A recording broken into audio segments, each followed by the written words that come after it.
Hello, everybody. My name is Eric D. Johnson, also known as BrightShine, right in the city members of the county sheriff, state of Tennessee. Today's date is Sunday afternoon, July the 20th, 2025.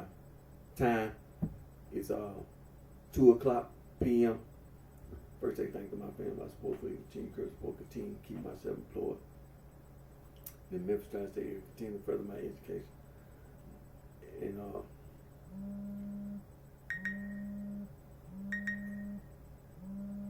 I'm going to continue to pursue my social degree, study being administrative contractor market. Now, in the future, I'm going to go back to school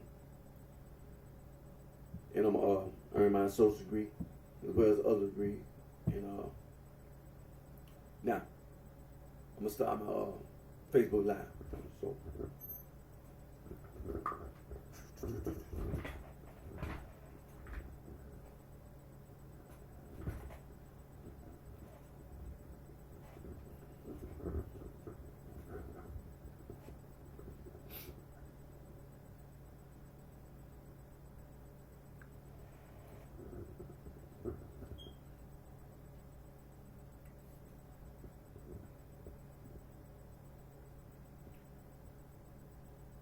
hello, everybody. My name is Eric D. Johnson, also known as BrightShine, right here, the city members of the county sheriff, state of Tennessee. Today's date is Sunday afternoon, July the 20th, 2025. Time 2:01 p.m. First, I thank my family, my support for continue, continue to keep myself employed in this Memphis Tri-State area. And I intend to continue to further my education and continue to work on earning my social degree and being administrative contractor market. Now in the future, I'm going to go back to school and I'm going to earn my social degree as well as other degrees. Now, first I want to say thank you to my Lord and Savior Jesus Christ, Son of God, for all the blessings and the guidance He provides us all with. And I want to continue to pray. And about my health and for all of us, our health and strength, and continue to pray about the natural disasters, and continue to pray about these wars that are being fought all over the world, and just continue to pray. Now,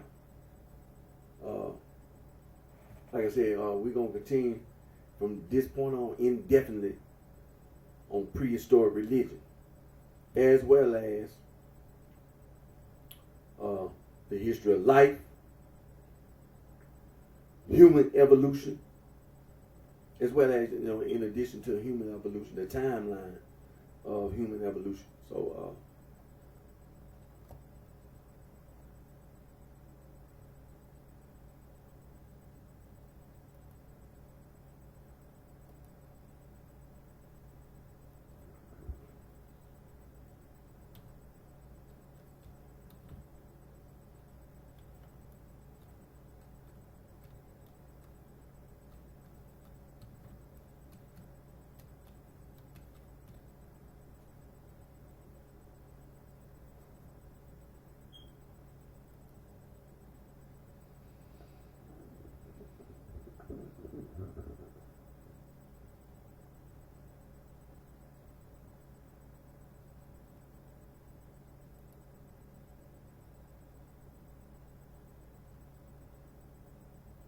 now, we know that there are books on prehistoric religion, archaeology, and anthropology.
And of course, these books, Prehistoric Religion, for example, let me see what this book here is.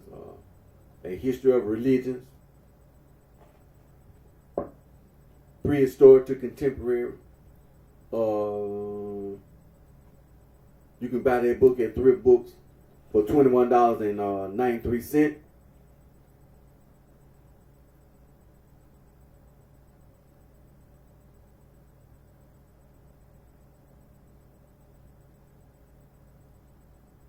I got this book here, Prehistoric Religion, $41.95 at Walmart.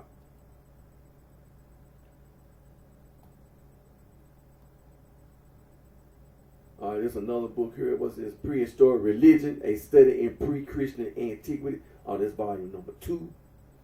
Okay, what's volume number 1? All right, well.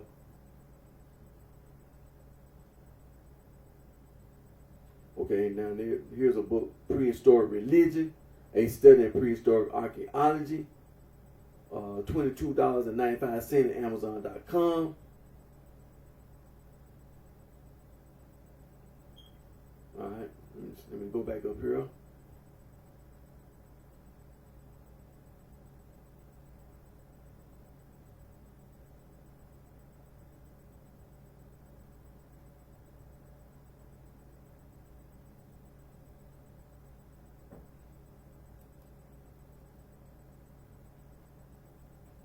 Let me see. Okay.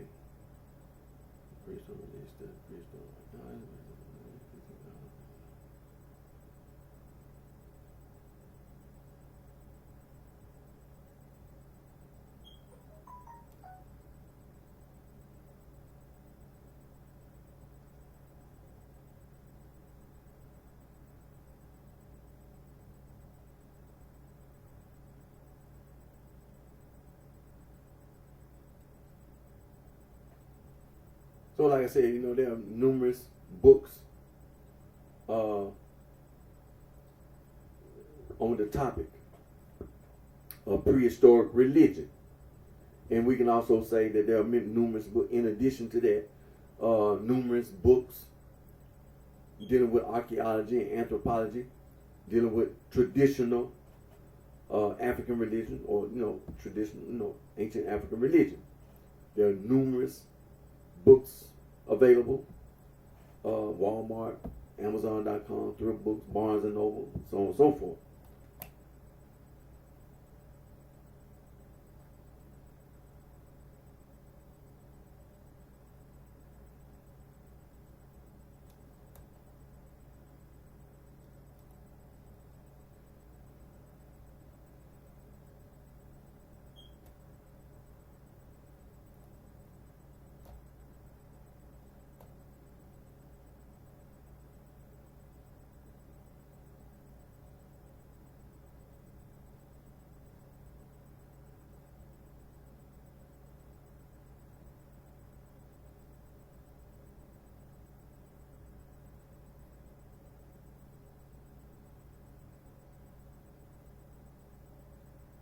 Okay.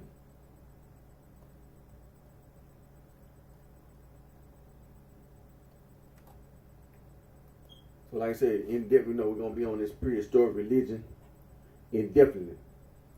And so, which is very important, because we deal with this, religion.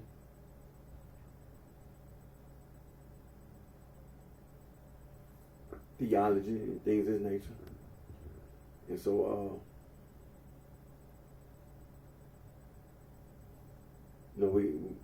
you can't condense information in 1 hour. It takes time.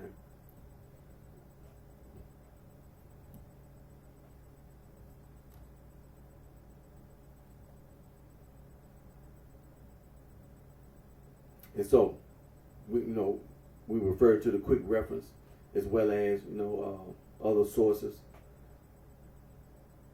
For example, like Encyclopedia Britannica, as well as other references that are available.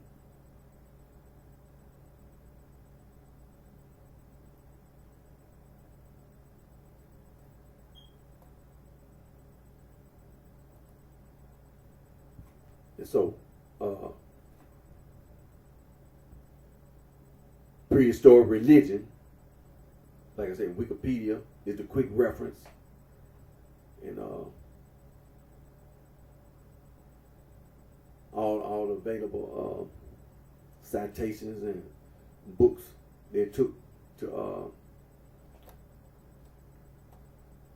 put information on Wikipedia is there, you know, for you, so you can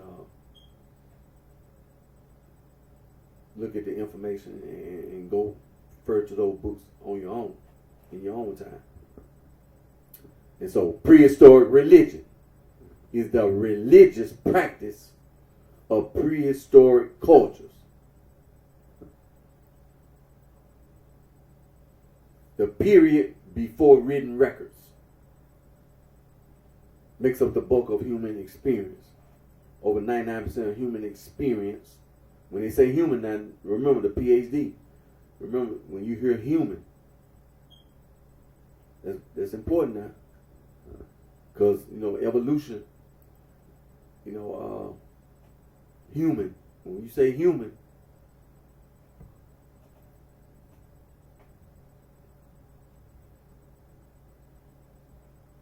over 99% of human experience occurred during the Paleolithic period alone. And you know the Paleolithic, scientific terminology, or the Old Stone Age, period in human prehistory. They're distinguished by the original development of stone tools.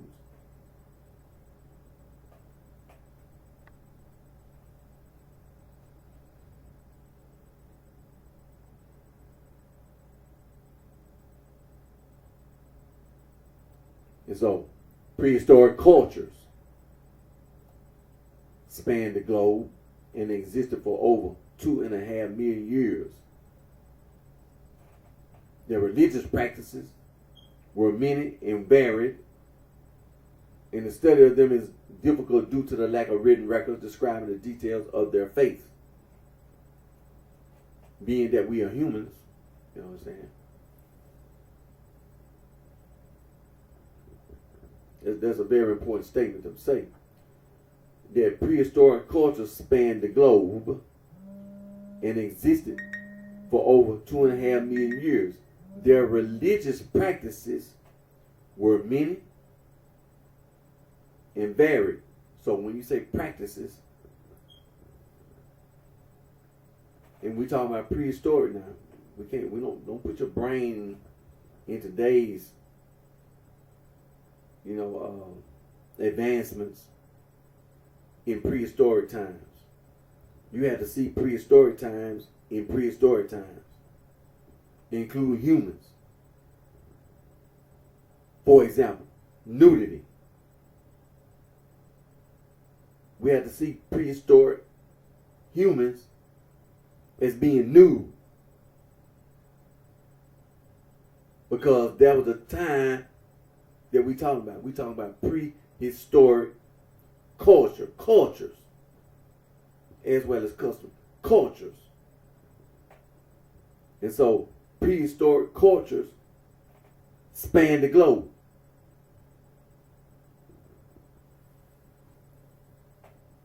And their religious practices were many and varied.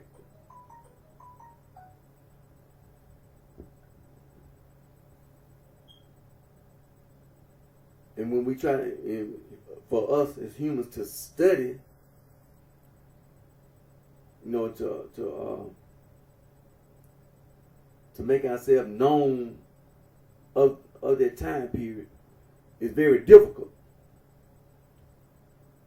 For the fact that, first of all, there was no, you know, like they say, written records. But not just written. Of course, you know, writing. But just like stone tools. The stone tools. archaeologists have found, stone tools. Anthropologists, archaeologists, scientists have found many of the tools, and they trying to find how old those tools were. They find out that those tools are very old. That's where them tools came from.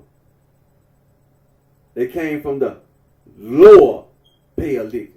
That's how old the tools were. Let's not forget, when the scientists say about bones, one of the reasons why the bones didn't last, because when the bones were in the ground or on the ground or just laying on the ground in the atmosphere, not the air, but just in the air, a lot of dust, but there was something in the ground like acid and things, there were things in the bones didn't survive, didn't last. So there's another reason why the scientists, when they try to study the past, like I said, for us as humans, we don't have nobody wrote it down. A writing system, first of all, show intelligence. We don't have no writing system from the lower Paleolithic.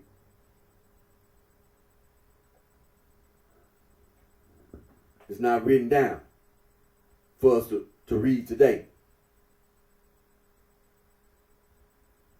And so, if you don't have anything that's written down, and then in addition to that, we don't have any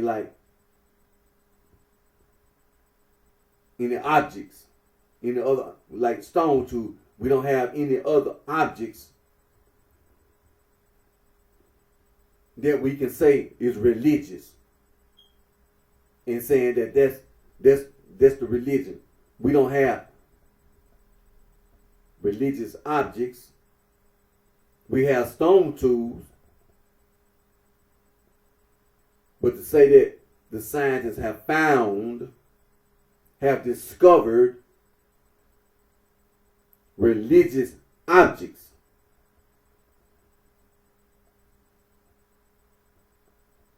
it's something that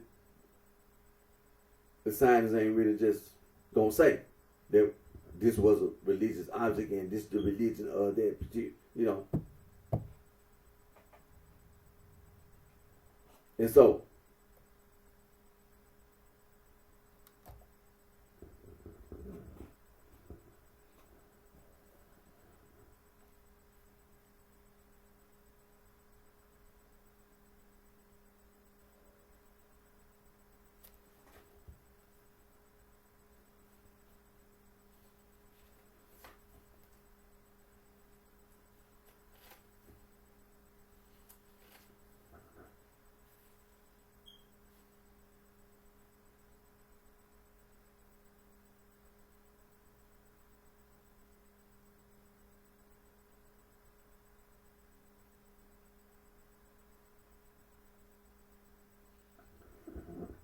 now let's get a hold to something.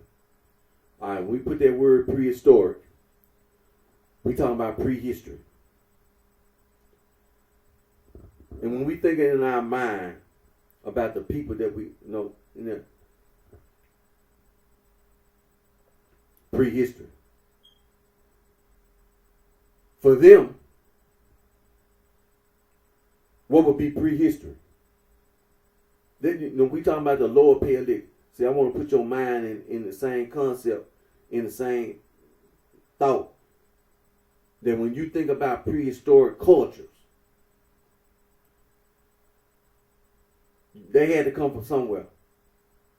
That's what we get into. We want to get on. So when we say prehistoric, we not just talking about, we talking about prehistoric from our point of view, from today.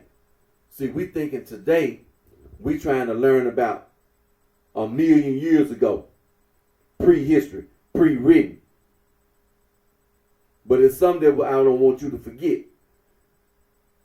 Because there was something that was alluded to when you said ancestor worship. And so when we say prehistoric, would you put that word prehistoric, prehistory, about the past? That's what we want to say. We want to say, okay, we just like we trying to learn about the past. We trying to learn about things that took place in the lower Paleolithic. So when we think about those people, those humans, we think about those humans, would you not say that there was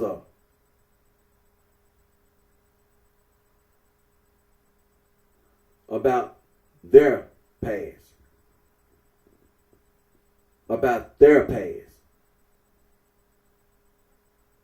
that they also had questions about their prehistory, their past. Because when they lived, they had a mama, daddy, mother, father. There's a point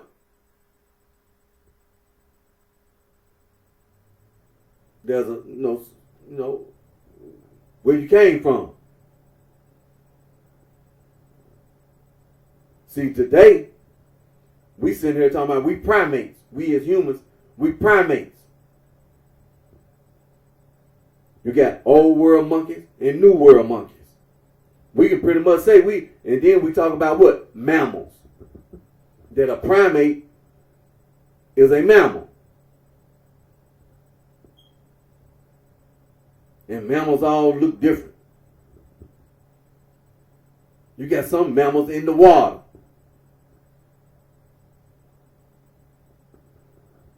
But that's a mammal.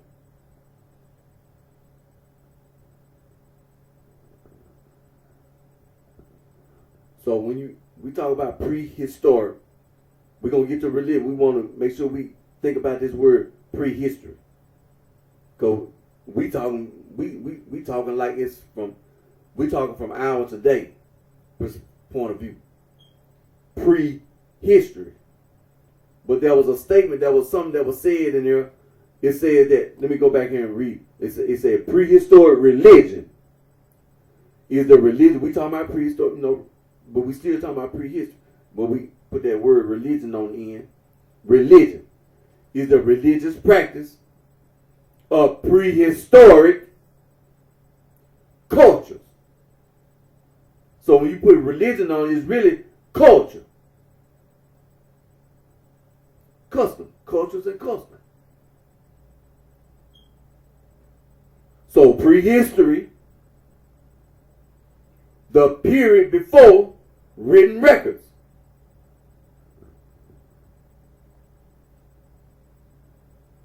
And it makes up the what? Bulk of human experience. See, it's a lot of stuff that was going prehistory. That was a long time. Even before you got to the point where you start talking about this homo. But again, now, primates, you got the new world monkey. But even with the new world monkey, the new world monkey had to evolve. See, this was prehistoric culture and customs. The new world monkey had to evolve. Don't forget the timeline. So when you talk about by the time you got the homo, you still got the chimp and the gorilla, the orangutan, and the gibbon. So by the time, and then get to old world monkey.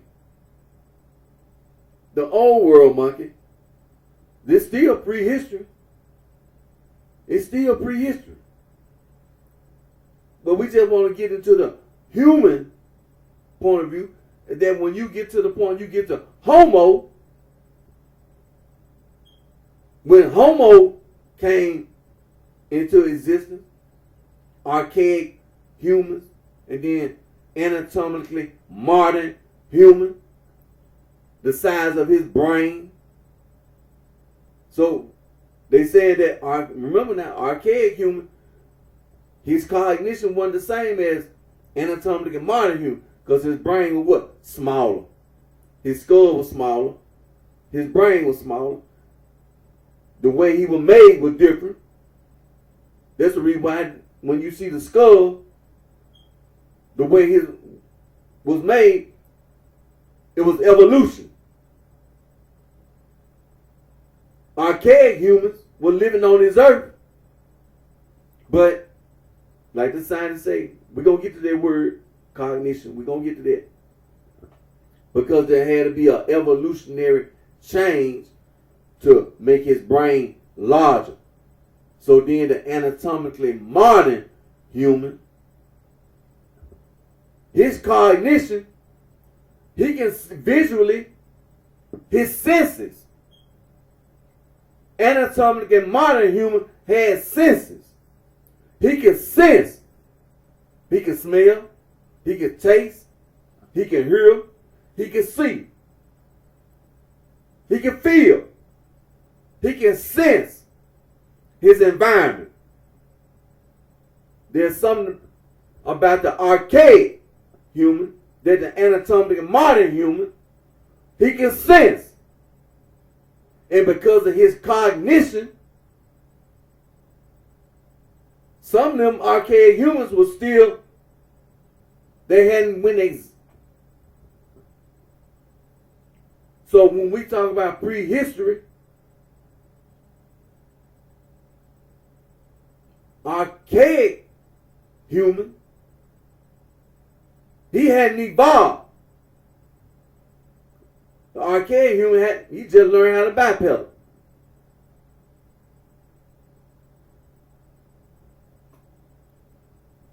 But we know his brain was different. So when it came, there was the sign to say his cognition, because of the size of his brain, he didn't think about worship. He didn't think on, when it comes to his culture, his custom, he had to survive. That was his culture. That was his custom. It wasn't no time to stop.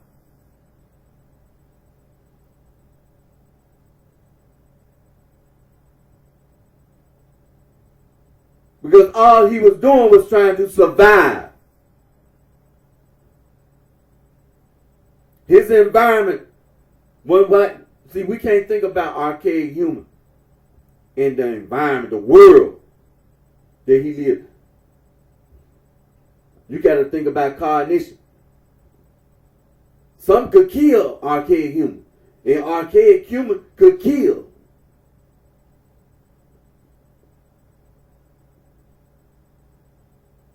He had to survive.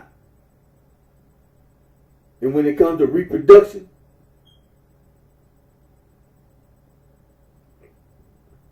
see, this what the scientists tell you. He was a human. Irregardless about the size of the brain, he's still classified as being human. By the time you get to anatomically modern human, this is when you start putting the emphasis on the size of his brain. And being the size of the brain, so when you start talking about ancestors, what that's who he's talking about.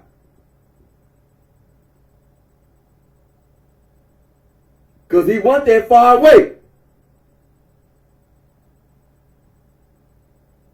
He wasn't that far away.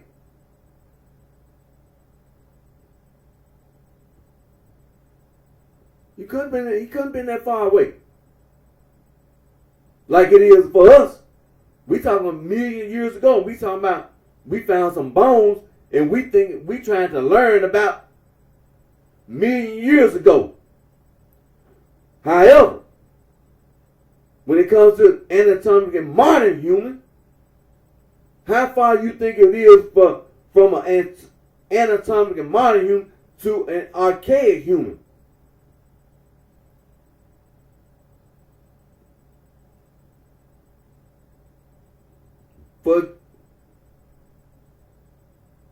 To get talking about this shamanism and animism, and as well as mysticism,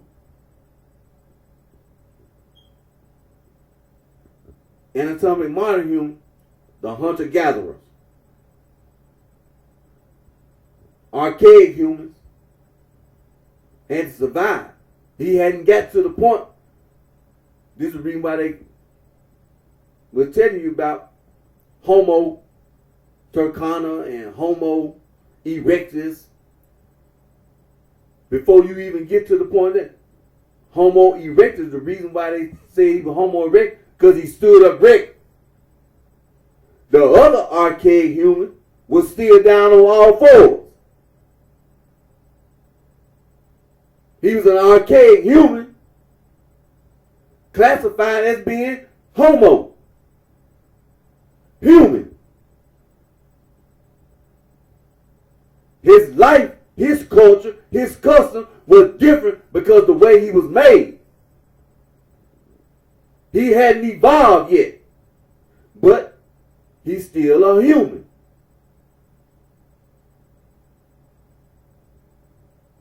Did he leave anything behind?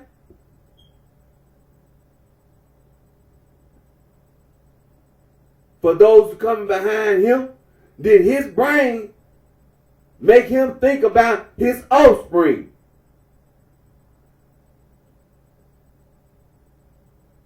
And to do things for his offspring?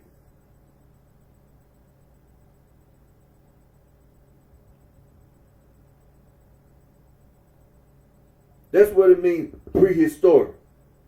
For us, we say prehistoric. Prehistory. But like the scientists said, 99% of human.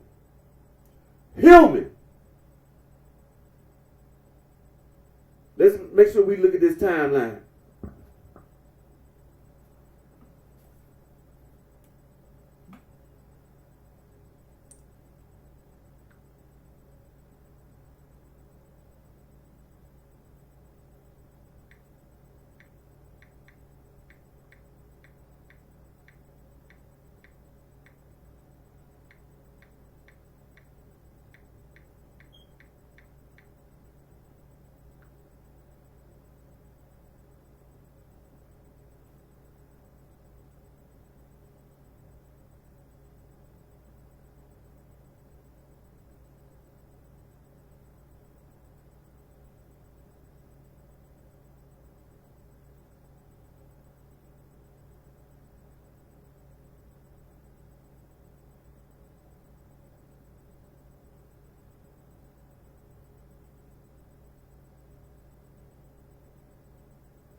This is what it's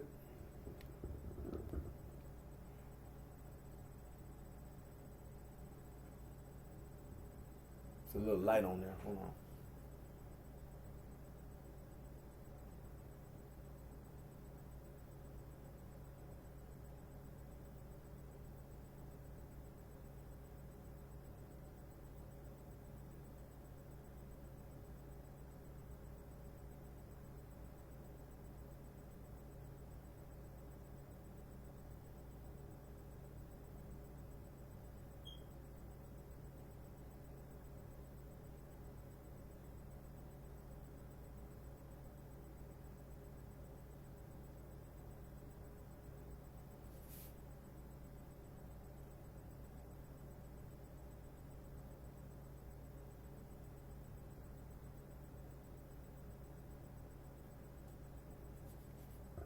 think that'd be a little better. Yeah, that's a whole lot better.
Now,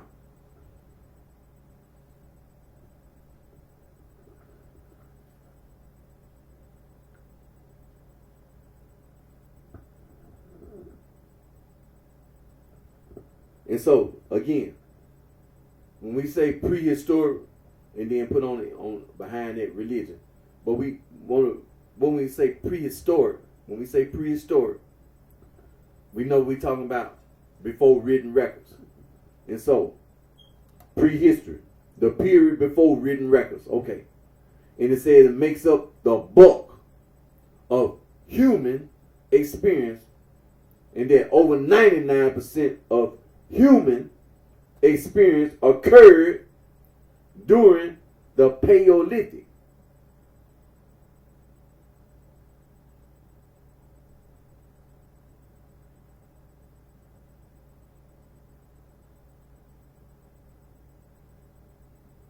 And when they say Paleolithic, they talking about, this is when they get into the point where we're talking about in the Paleolithic when modern, kind of like anatomically modern human, where your brain, you making stone tools, you're a hunter-gatherer. But again, don't forget what the scientist said. Human. Before you even worry about, don't just worry about Paleolithic. Don't forget, human. When you say human, that's what we was talking about. Over 99% of human experience occurred during the Paleolithic. Yeah, okay, the Paleolithic. But when you said human, the Paleolithic is not the only. Because again, Paleolithic, we talking about stone tools. And when you say human,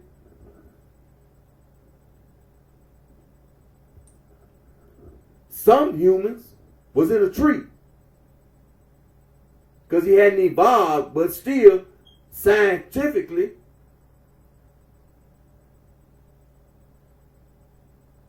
you was human.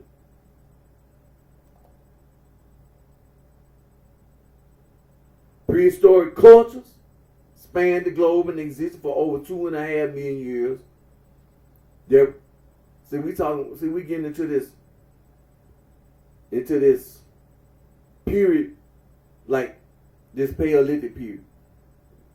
And so when somebody writes something, when you comprehend, but when you say prehistoric is not just about stone tools. Because when you said human, that's when you had to refer to the taxonomic, you start talking, you can't leave out Australopithecine, because that's what Homo is a genus of great ape in the family Hominidae that emerged from the genus Australopithecus. And it comes on a single extant species, Homo sapiens, modern humans, along with a number of extinct species called archaic humans, classified as either ancestral or closely related to modern humans. These include Homo erectus and Homo neanderthalensis. The oldest member of the genus is Homo habilis, with records just over 2 million years ago. Homo, together with the genus Paranthropus, is probably most closely related to the species Australopithecus africanus. Within Australopithecus, the closest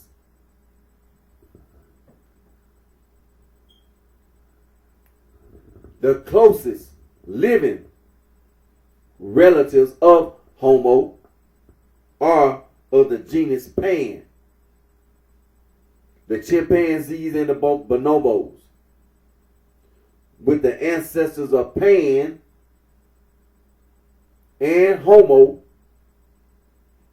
estimated to have diverged around 5.7 to 11 million years ago during the late Miocene. See, this is the reason. That's what and then we start talking about Miocene, Pliocene, Pleistocene, and all that.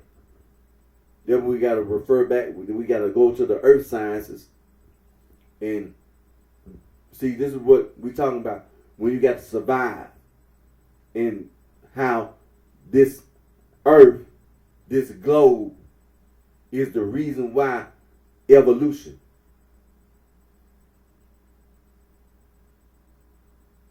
Now, Homo erectus. See, I'm reading from. Let me click over here. Let me click on. That way I won't have to look down.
That way I won't have to look down. Alright, so it said the closest living relatives of Homo are of the genus Pan. And who is Pan? The chimpanzees and the bonobos. With the ancestors of Pan and Homo estimated to have diverged around 5.711 million years ago during the late Miocene. So, Homo erectus, he's still Homo. Homo erectus, he's human, appeared about 2 million years ago and spread throughout Africa.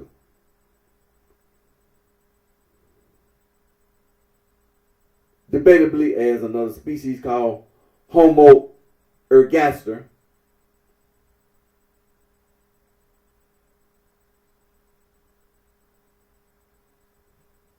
See, when they keep putting that homo in front of that, what they tell you, he's human.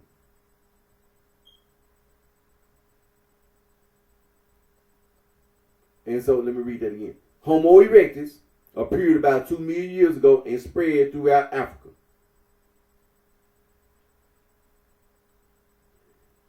And then they saying that there was another, now they talking about Homo erectus, and then there was another, debatably as another species called Homo ergaster.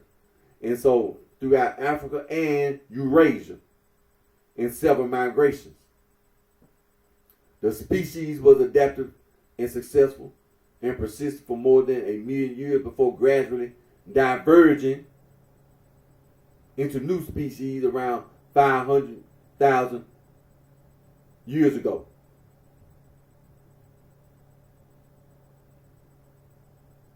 That's when the evolutionary process went from Homo erectus, Homo ergaster. It took thousands of years. And then you get to Homo anatomically modern humans, Homo sapiens. Emerged close to 300,000 to 200,000 years ago in Africa. Now let's ask this question. Okay, when you got archaic humans, we want to go ahead and address this. Okay. Since we talking about this archaic human and came out of Africa and spread throughout Africa as well as Eurasia. This archaic human. Now they didn't spread. And it's all these archaic humans. They are archaic humans. In Africa as well as in Eurasia. These are the archaic humans. They are in Africa, spreading all over Africa. Then you got archaic humans leaving Africa, going to Eurasia.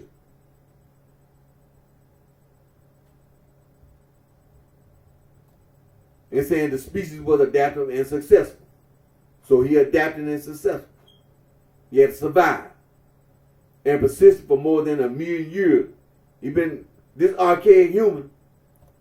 Now see, we finna see this what it's saying. If the archaic human now, and we talking about prehistory, this is a good point to make. He was adaptive and he was successful.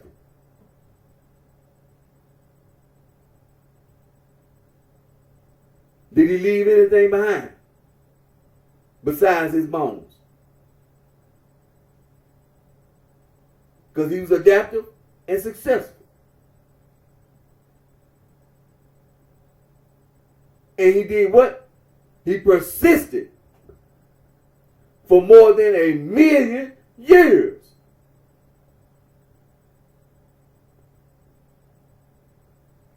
So his offspring,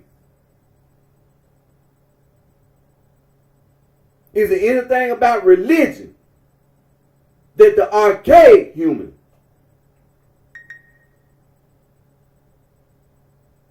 see, this is the reason why the scientists be telling you about cognition.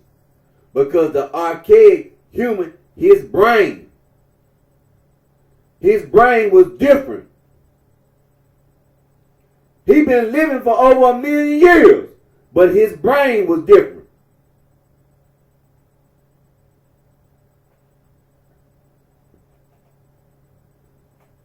He had a different brain, smaller.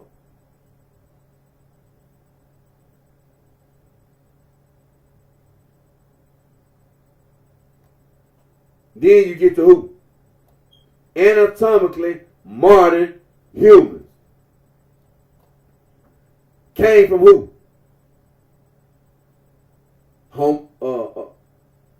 Archaic humans. These his ancestors. Anatomically modern humans ancestor is archaic human. And look what they saying. Anatomically modern human. I want you to pay attention to this now, because I don't want you to miss what I'm getting at. See, archaic human came out of Africa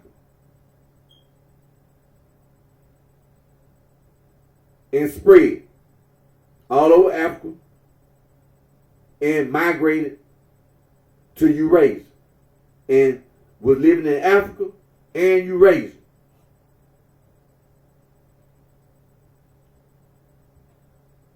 Anatomically modern human did not come from Eurasia. That's what we want to say. Pay attention to what you read. Anatomically modern human did not come from Eurasia. Anatomically modern human is a descendant of the archaic human where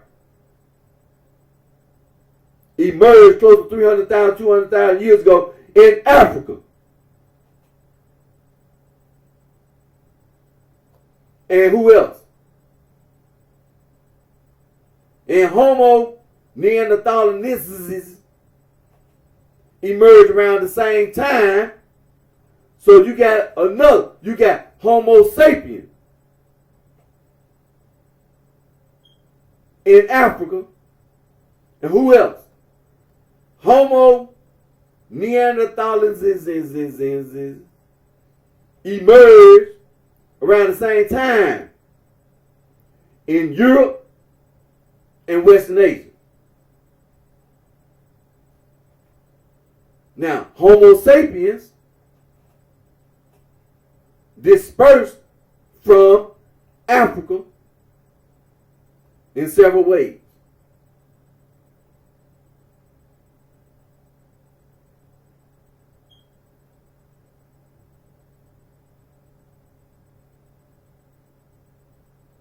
Now, when they talk about this, let me click on it. We want to talk about his brain. So let's talk about this. We're going to just talk about this anatomical modern human. What make him? All right. Now, this early modern human, Homo sapien, they are anatomically consistent with the range of phenotypes seen in contemporary humans.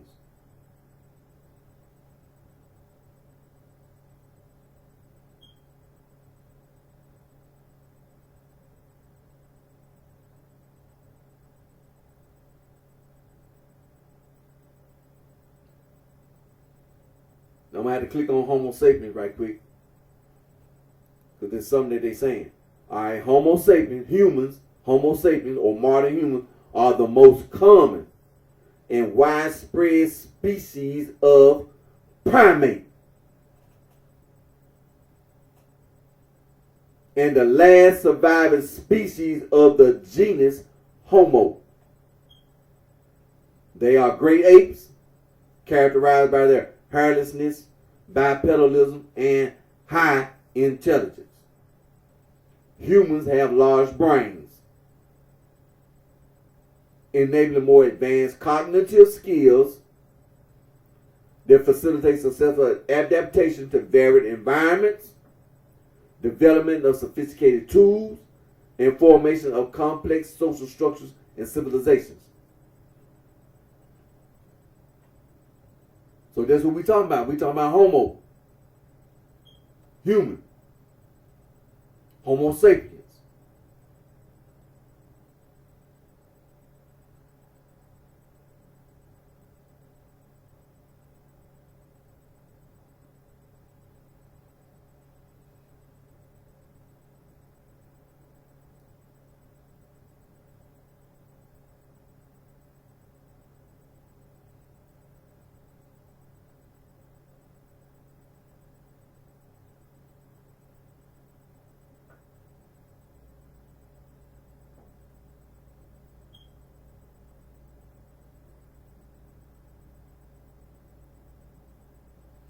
All right, so that's human.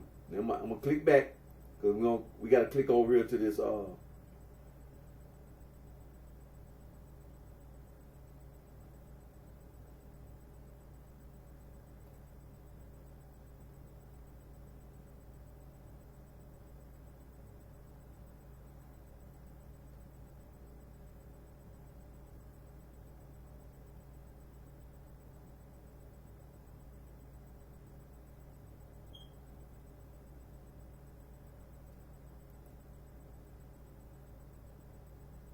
All right, so all right, that was anatomical modern humans, Homo sapiens, and now let's click over on this what they call Homo neanderthalensis, who emerged around the same time in Europe and Western Asia.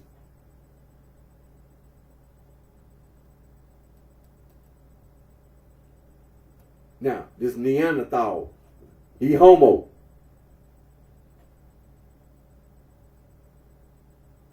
And they sometimes he called Homo sapien Neanderthalensis. He extinct. Group of archaic humans who inhabited Europe and Western and Central Asia during the middle to late Pleistocene. Neanderthal extinction occurred roughly 40,000 years ago with the immigration of modern humans.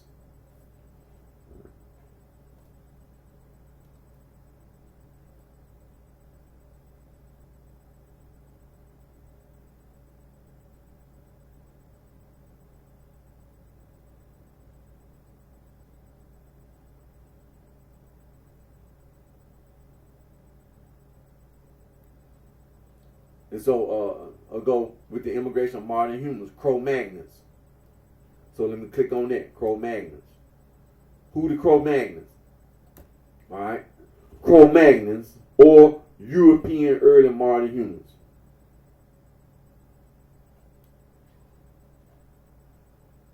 European early modern humans were the first early modern humans, Homo sapiens. They were the first early modern humans.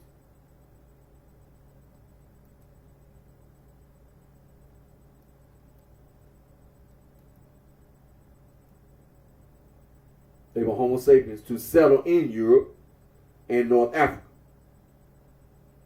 migrating from Western Asia.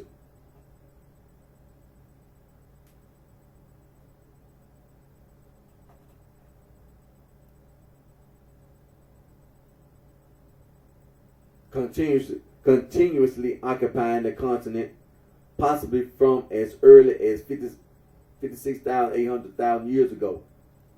And they interacted and interbred with the indigenous Neanderthals. See, this is what the Cro-Magnons did. Now, they never said nothing about the Homo sapiens,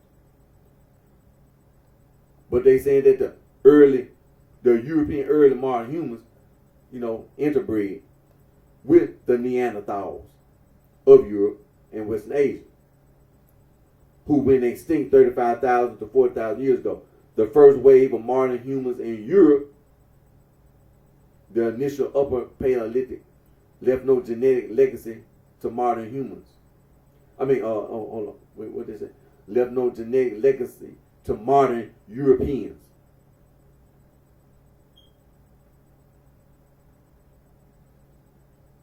So they saying that the first wave of them Cro-Magnons, European early modern humans,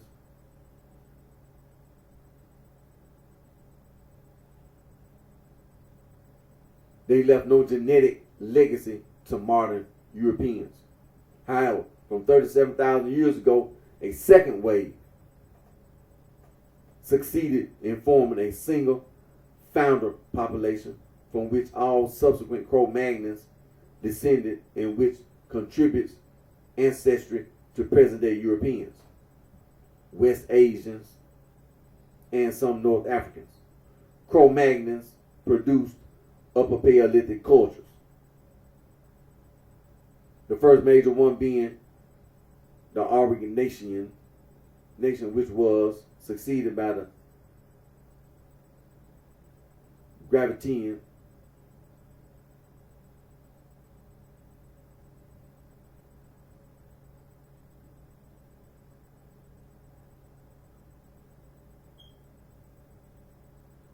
about 30,000 years ago. And the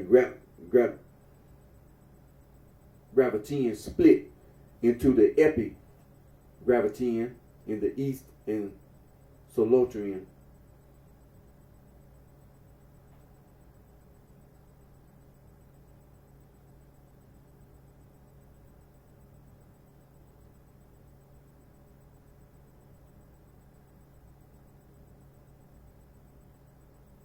Okay. In the Solotrian in the west, due to major climatic degradation during the last glacial maximum, peaking 21,000 years ago. As Europe warmed, the Solutrian evolved into the Magdalenian by 20,000 years ago. And these peoples recolonized Europe. The Magdalenian and Epigravitanian gave way to Mesolithic cultures as big game animals were dying out, and the last glacial period drew to a close.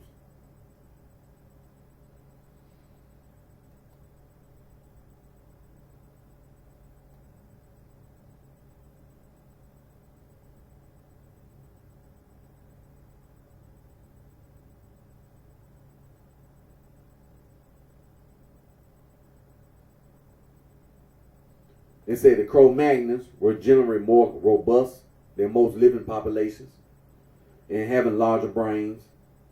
They have larger brains, and they had broader faces, more prominent brow ridges, and bigger teeth. The earliest Cro-Magnons specimens also exhibit some features that are reminiscent of those found in the Neanderthals. The first Cro-Magnons would have generally had darker skin tones than most modern Europeans and some West Asians and North Africans. Natural selection for lighter skin would not have begun until 30,000 years ago, before the last glacial LGM.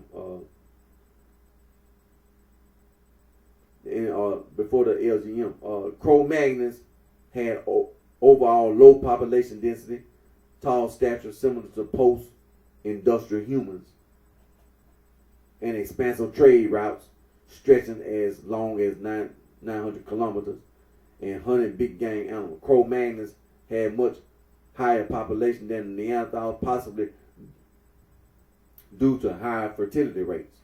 Life expectancy for both species were typical under 40 years following the LGM. Oh, the last glacial maximum. Yeah. Population density increased as communities traveled less frequently, though for longer distance. And the need to feed so many more people in tandem with the increasing scarcity of big game caused them to rely more heavily on small or aquatic game. Broad spectrum revolution, and to more frequently participate in game drive systems and slaughter whole herds at a time. The Cro-Magnon arsenal included spears, spear throwers, harpoons, and possibly throwing sticks, and Paleolithic dogs. Cro-Magnons likely commonly constructed temporary huts while moving around, and Gravitian peoples notably made large huts on the East European plain out of mammoth bones. And so they're saying that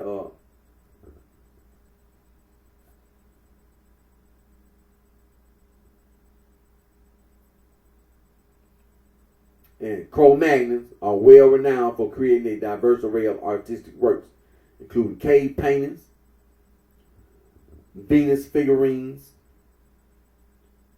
perforated batons, animal figurines, and geometric patterns. They also wore decorative beads and plant fiber clothes dyed with various plant-based dyes. For music, they produced bone flutes and whistles, and possibly also bull roars, raps, drums, idiophones, and other instruments. They buried their dead, though possibly only people who had achieved or were born into high status. The name Cro-Magnon comes from the 5 skeletons discovered by French paleontologist Louis Lartel in 1868 at the Cro-Magnon rock shelter in France. After the area was accidentally discovered while a road was constructed for a railway station, remains of Paleolithic cultures have been known for centuries, but they were initially interpreted in a creationist model wherein they represented antediluvian peoples which were wiped out by the Great Flood. Following the conception and popularization of evolution in the mid to late 19th century, Cro-Magnons became the subject of much scientific racism, with early race theories aligned with Nordicism and Pan-Germanism. Such historical race concepts were overturned by the mid-20th century. Let me just throw this out there. When you say that, right there at the end, there's stuff about this race theories aligned with Nordicism and Pan-Germanism. See, them Protestants over in Europe, that's what they was involved in. Martin Luther and the rest of them Germans, and going and talking about some Jehovah. That's what they was involved in. They was involved in Nordicism and Pan-Germanism. Scientific racism.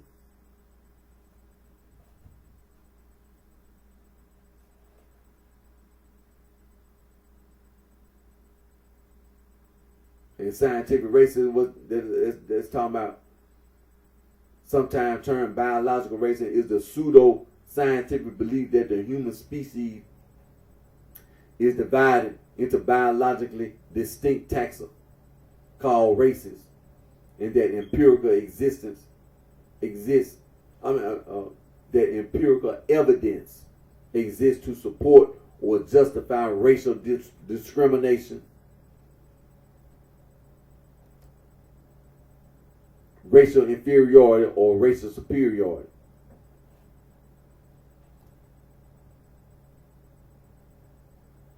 However, historical race concepts were overturned by the mid-20th century.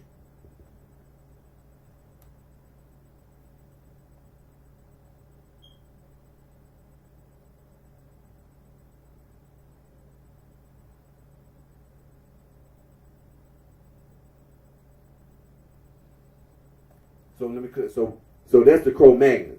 Let me click back over. See, we talking about prehistoric religion. All right, so the Neanderthal. So they say that Neanderthal extinction occurred roughly 40,000 years ago with the immigration of modern humans, Cro-Magnons. But Neanderthals in Gibraltar may have persisted for 1,000 years longer.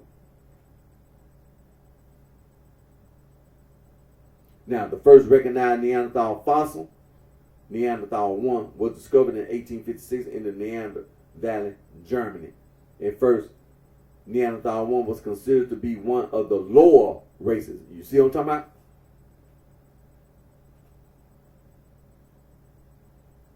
Germany, at first, Neanderthal 1 was considered to be one of the lower races in accord with historical race concepts. Let me click on this historical race concept. Historical race concept. The concept of race is a characterization of anatomically modern humans. Homo sapiens, has an extensive history in Europe and the Americas. The contemporary word race itself is modern. Historically, it was used in the sense of nation, ethnic group during the 16th to 19th century. Race acquired its modern meaning in the field of physical anthropology through scientific racism, starting in the 19th century. With the rise of modern genetics, the concept of distinct human races in a biological sense has become obsolete.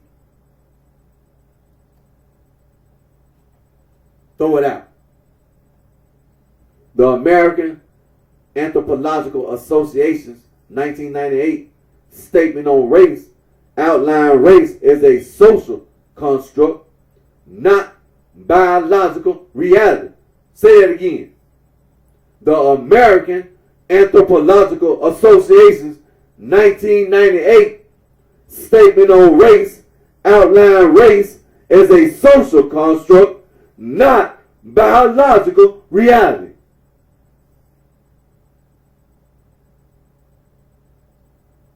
In 2019, the American Association of Biological Anthropologists stated the belief in races as natural aspects of human biology and the structures of inequality, racism that emerge from such beliefs are among the most damaging elements in the human experience both today and in the past. So this was historical race concept. It's obsolete. You lying.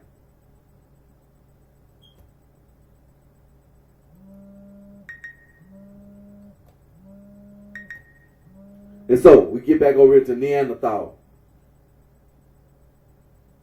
As more fossils were discovered through the early 20th century, Neanderthals were characterized as a unique species of underdeveloped human, in particular by Marcelin Bowl.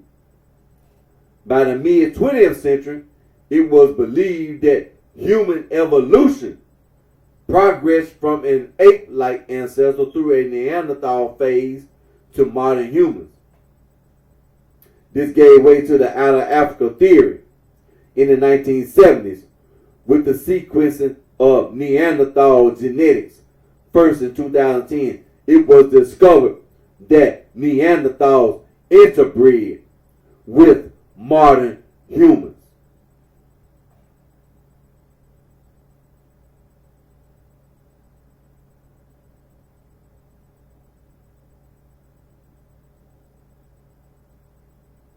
It's Neanderthal anatomy. It's characterized by a long and low skull, a heavy and rounded brow ridge, with a supraorbital torus, an occipital bony projection at the back of the skull, strong teeth and jaws, a wide chest, and short limbs. These traits gradually became more frequent through the Middle Pleistocene of Europe, possibly due to natural selection in a cold climate, as well as genetic drift when populations collapsed during glacial periods. Neanderthals will also have been effective sprinters.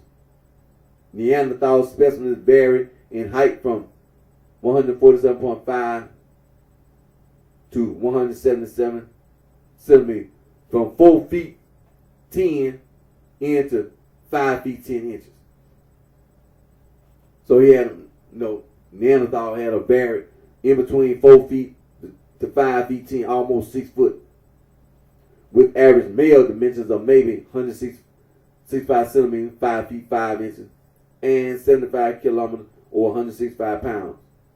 While Neanderthal brain volume and ratio to body size average higher than any living human population. 1,640 cc 100 blah blah blah blah blah blah for males and for females. All right, all them numbers. All right. Their brain organization different from modern humans in areas related to cognition and language, which could explain the comparative simplicity of Neanderthal behavior to Cro-Magnons in the archaeological record. Okay, let's click over that. Neanderthal behavior.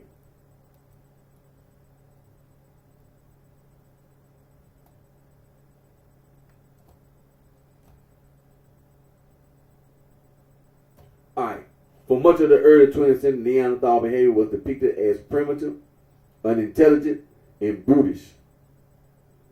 Unevolved compared to their modern human contemporaries, the Cro-Magnons.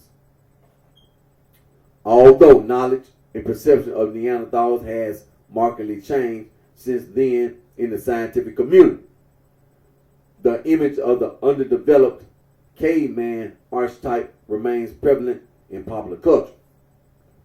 Neanderthal technology achieved a degree of sophistication. It includes the Mousterian stone tool industry, as well as the ability to maintain and possibly to create fire, build cave huts, craft at least simple clothes similar to blankets and ponchos, make use of medicinal plants, treat severe injuries, store food, and use various cooking techniques such as roasting, boiling, and smoking. Overall, Neanderthals maintain a low population and population density, and also mainly interacting with only nearby neighbors. Many groups suffer from inbreeding depression.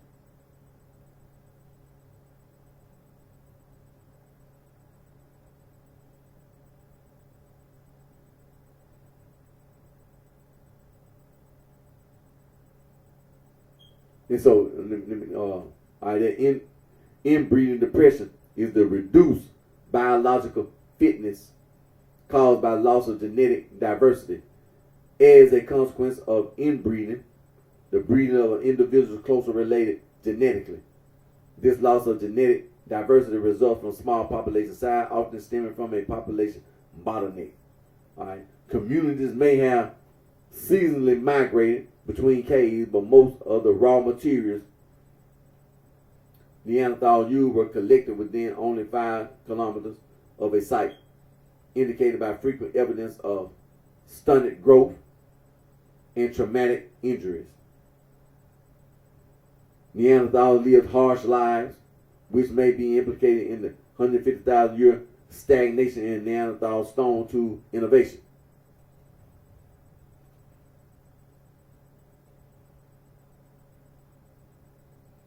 Neanderthals consumed a wide array of food, mainly what was abundant in their immediate vicinities were normally hoofed mammals such as red deer and reindeer, but also megafauna, plants, small mammals, birds, and aquatic and marine resources. Although they were probably apex predators, they still competed with cave lions, cave hyenas, and other large predators.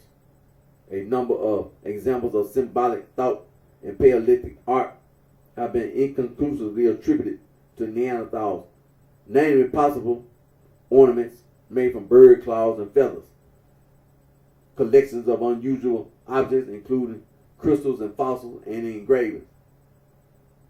Some claims of religious beliefs have been made. The extent to which Neanderthals could produce speech and use language is debated.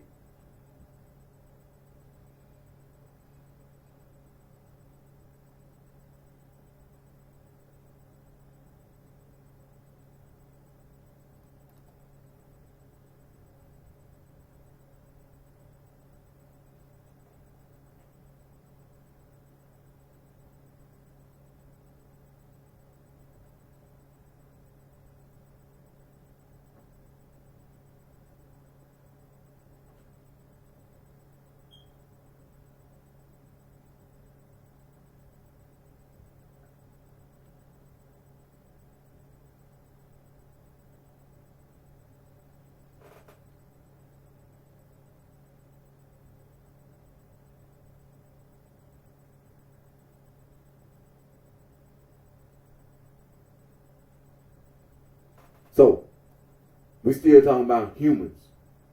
So the Neanderthal is still classified as human.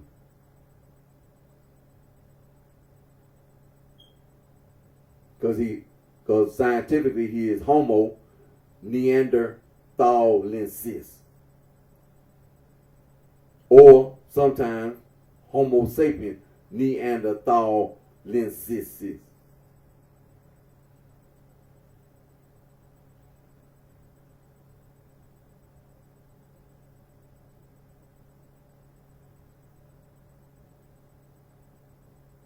And so let me get back over and let me see now.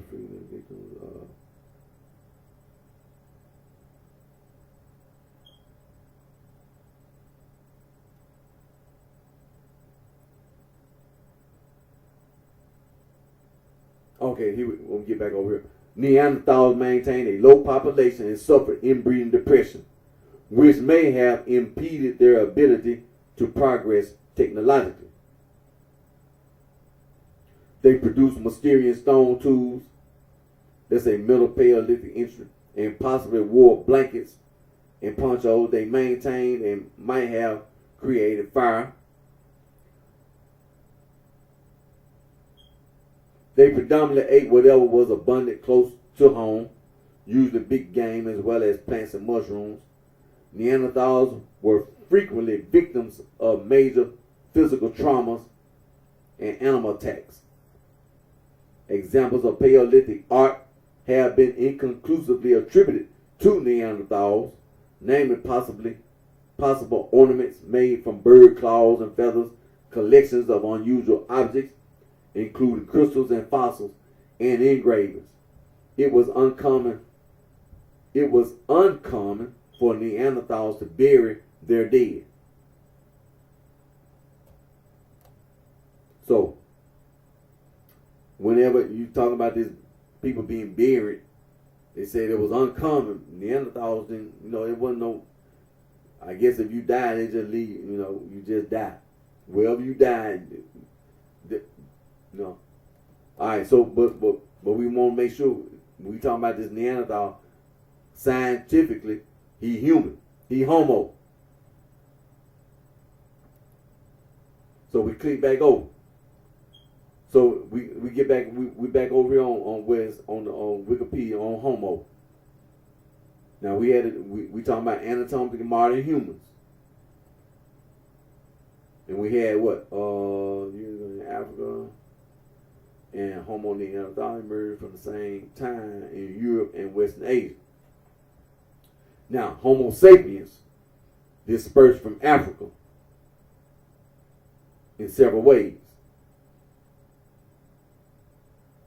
From possibly as early as 250,000 years ago, and certainly by 100,000 years ago, with the so-called southern dispersal.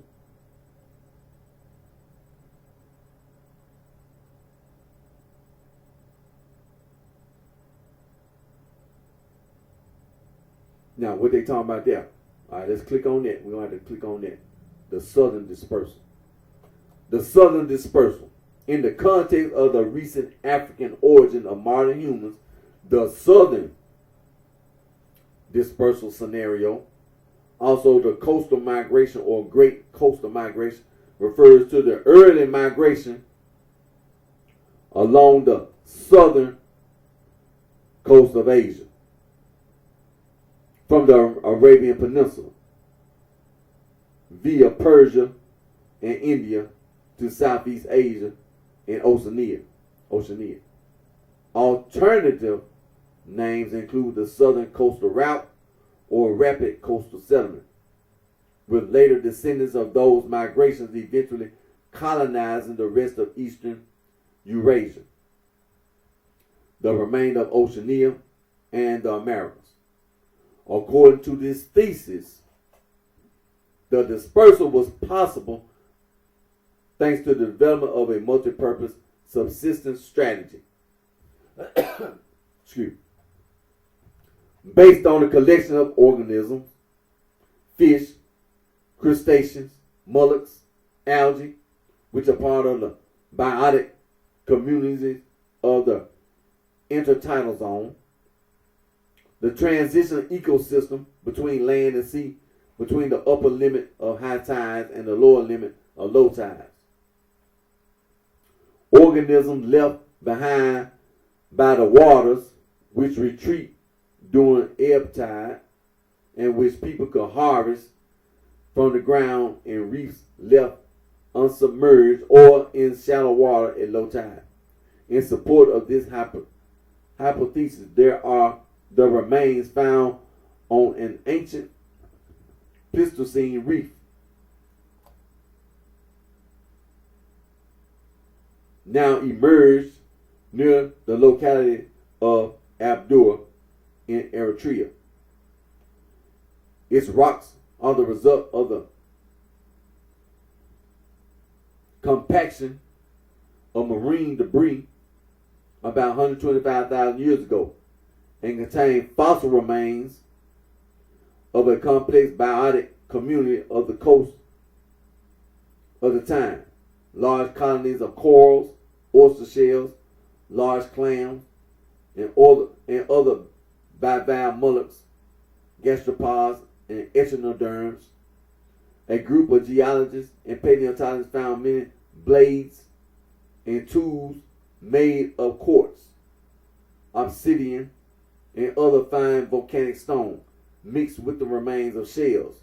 This would prove that over 100,000 years ago, human populations of Homo sapiens exploited the intertidal zone for food purposes. The coastal route theory is primarily used to describe the initial peopling of West Asia, India, Southeast Asia, New Guinea, Australia, Near Oceania, and East Asia, beginning between roughly 70,000 and 50,000 years ago. It is linked with the presence and dispersal of mitochondrial DNA, haplogroup M and haplogroup N, as well as the specific distribution patterns of Y DNA haplogroup F, ancestral to O, N, R, and Q, haplogroup C, and haplogroup D in these regions.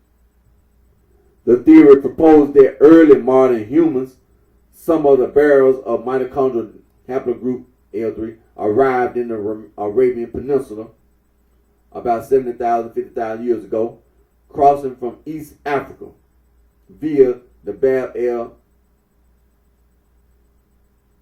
Mandeb Strait. It has been estimated that from a population of 2,000 to 5,000 individuals in Africa, only a small group, possibly as few as 150 to 1,000 people, crossed the Red Sea. The group would have traveled along the coastal route around Arabia and Persia to India relatively rapidly. Within a few thousand years from India, they would have spread to Southeast Asia and Oceania.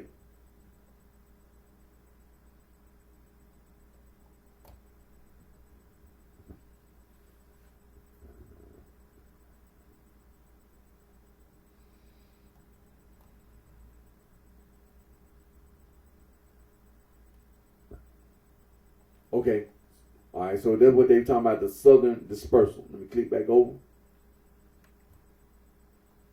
And beginning about 70,000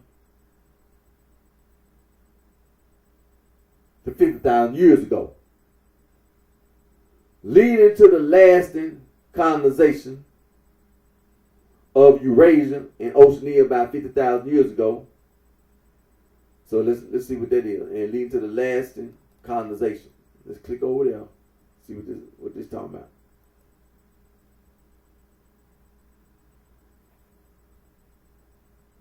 It's talking about early human migrations. Are the earliest migrations and expansions of archaic and modern humans across continents. So now they're saying that the archaic humans and modern humans across continents. Okay. They are believed to have begun approximately 2 million years ago with the early expansions out of Africa by Homo erectus. This initial migration was followed by other archaic humans, including Homo heidelbergensis, which lived around 500,000 years ago and was the likely ancestor of Denisovans and Neanderthals.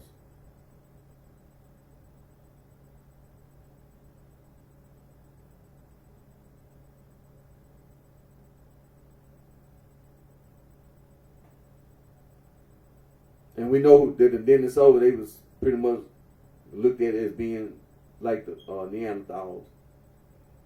They went extinct. And let me just click on that right quick. All right, now the Denisovans, or the Denisova hominins, they are an extinct species or subspecies of archaic human that ranged across Asia during the lower and middle Paleolithic. Now, when you talking about the lower, they are archaic. And lived based on current evidence from 285,000 to 25,000 years ago. Most of what is known about Denisovans comes from DNA evidence. While many recent fossils have been found and tentatively identified as Denisovans, the first Denisovans discovered were known from few physical remains. Consequently, no formal species name has been established. However, an analysis of the mitochondrial DNA and endogenous proteins from the holotype of homolone show with great certainty that this species represents a Denisovan.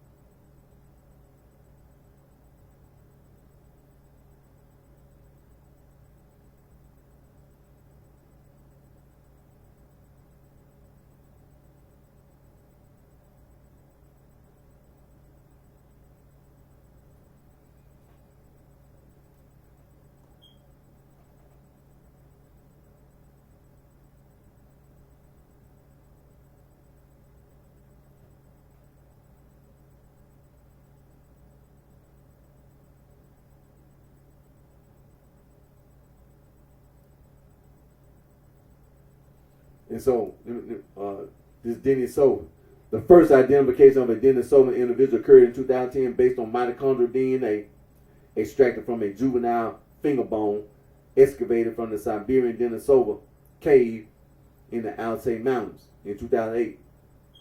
Nuclear DNA indicates close affinity with Neanderthals. The cave was also periodically inhabited by Neanderthal, but it is unclear whether Neanderthal and Denisova ever cohabitated in the cave. Additional specimens from Denisova cave were subsequently identified, as was a single specimen from the Bashir Karst cave on the Tibetan plateau and Cobra cave in the Annamite Mountains of Laos. DNA evidence suggests they had dark skin, eyes, and hair, and had a Neanderthal-like build and racial features. However, they had larger molars, which are reminiscent of middle to late Pleistocene archaic humans and Australopithecines. Research published in 2024 proposed classifying Denisovans as Homo juliensis based on the similarity between Denisova and Homo juliensis molars, prior to the tentative classification of Denisovans as Homo longi based on DNA evidence. Denisovans interbred with modern humans, with a high percentage, roughly 5% occurring in Melanesians, Aboriginal, Australian, and Filipino Negritos. In contrast, 0.2% derived from Denisovan ancestors in mainland Asians and Native Americans. South Asians were found to have levels of Denisovan admixture similar to that seen in East Asians. Kurtikoff, 2020, found that the highest Denisovan ancestor is inferred in Oceanians. while most populations of Native Americans, East Asians, and South Asians have similar amounts, although it can to some extent increase, like for Chinese Day people.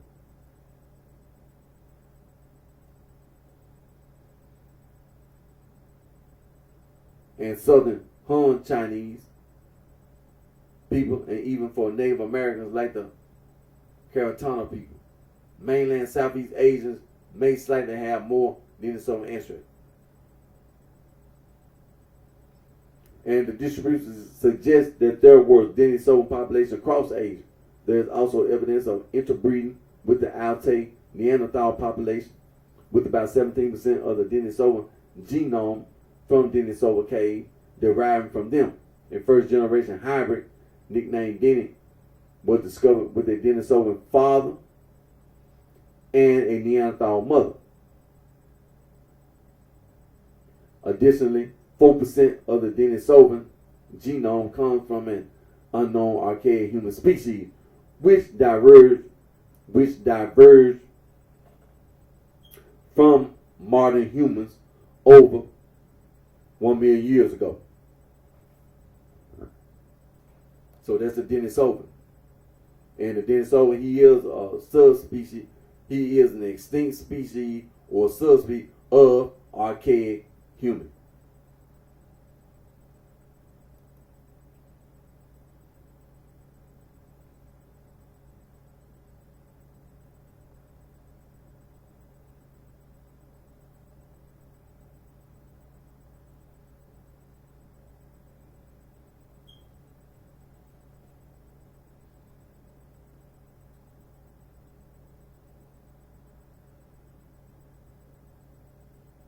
Okay, let me see.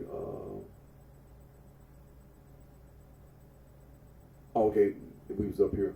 We lived around about 5,000 years ago. Okay, we were talking about this initial migration was followed by other archaic humans, including Homo heidelbergensis, which lived around 500,000 years ago and was the likely ancestor of the Denisovan and Neanderthal, as well as modern humans. Early hominids had likely crossed land bridges that have now sunk.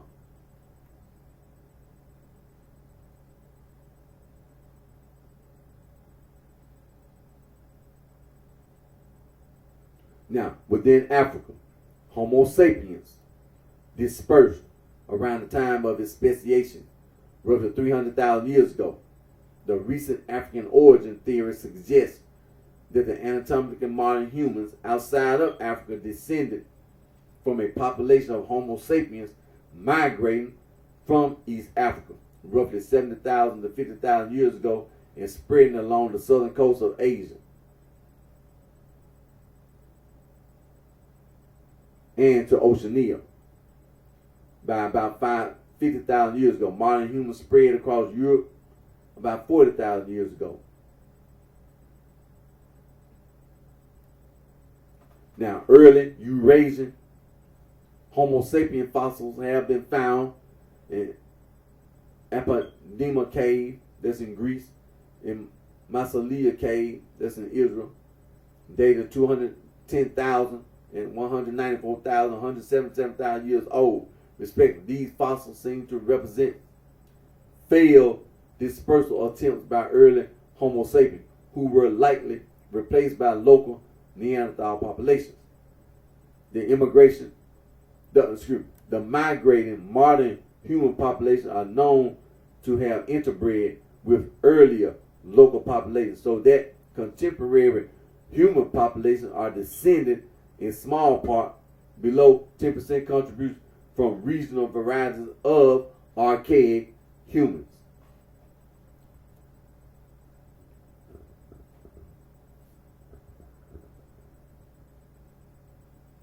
After the last glacial maximum, North Eurasian populations migrated to the Americas about 20,000 years ago.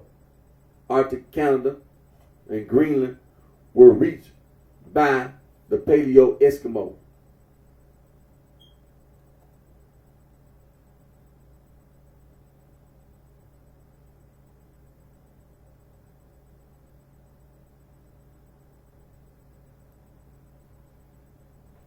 expansion around 4,000 years ago. Finally, Polynesia was populated within the past 2,000 years in the last wave of the Austronesian expansion.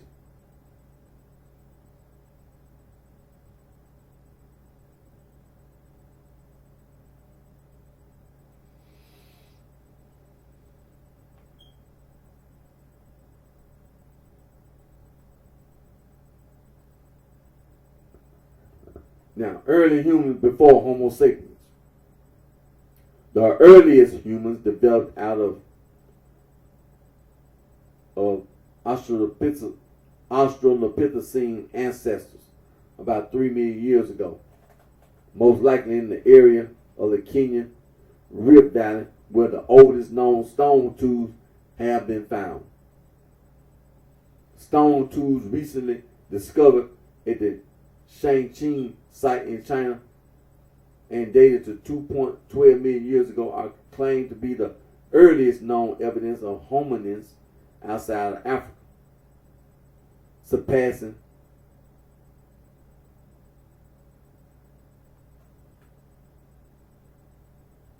Manisi in Georgia by 300,000 years.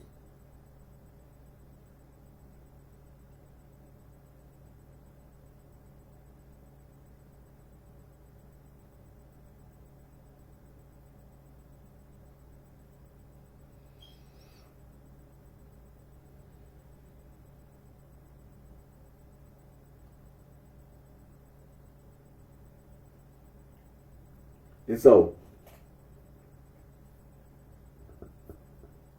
the early humans, before Homo sapiens, early humans developed out of Australopithecine ancestors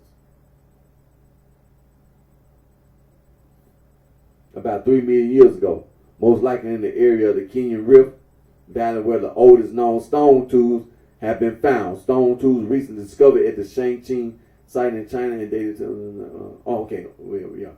So we get the Homo, we just read that, early humans. Now, Homo erectus. Between 2 and less than a million years ago, Homo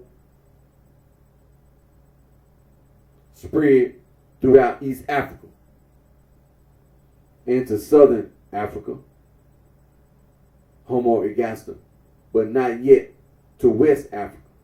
Around 1.8 million years ago, Homo erectus migrated out of Africa via the Levantine corridor and Horn of Africa to Eurasia. This migration has been proposed as being related to the operation of the Saharan pump. Around 1.9 million years ago, Homo erectus dispersed throughout most of the old world, reaching as far as Southeast Asia. Its distribution is traced by the Ottoman industry about 1.3 million years ago, extending as far north as the Fourth parallel. Key sites for this early migration out of Africa are Rewat in Pakistan, Ubudiyah in the Levant, and Mesene in the Caucasus. And they said China shows evidence of Homo erectus from 2.12 Maya in Gongwangling in Langshan County. 2 Homo erectus incisors have been found near Yunmao, southern China, and are dated to 1.7 Maya. And a cranium from Lancia has been dated to 1.63 Maya. Artifacts from Manjungao and Shangzhou in the Niuwan Basin, North China, have been dated to 1.6 to 1.7 Maya. The archaeological site of Zaihundu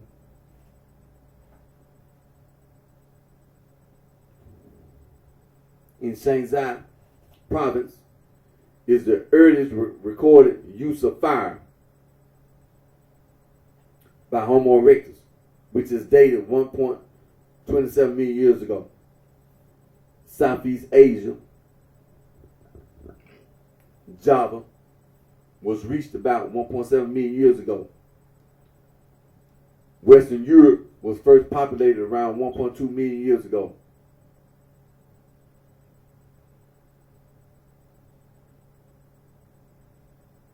It's saying that, what's his name, Robert G. Batnock, has suggested that Homo erectus may have built rafts and sailed oceans, a theory that has raised some controversy. Now, what time is it? Oh yeah, we good. Now, they were talking about Homo erectus. So now they're talking about after Homo erectus. 1 million years after its dispersal, Homo erectus was diverging into new species. Homo erectus is a chronospecies.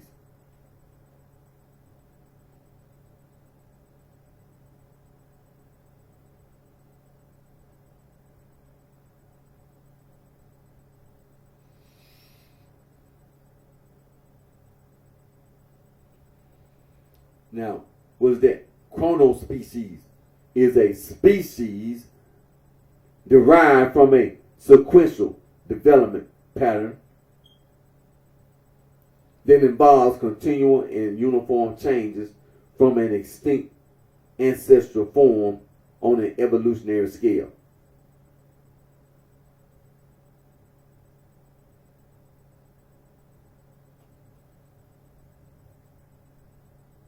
And so, like I said, Homo erectus is a chronospecies and was never extinct. So its late survival is a matter of taxonomic convention. Late forms of Homo erectus are thought to have survived until after about 0.5 million ago to 140,000 years ago at the latest, with derived forms classified as Homo antecessor in Europe around 800,000 years ago, and Homo heidelbergensis in Africa around 600,000 years ago. Homo heidelbergensis in its turn spread across East Africa, and Homo rhodesiensis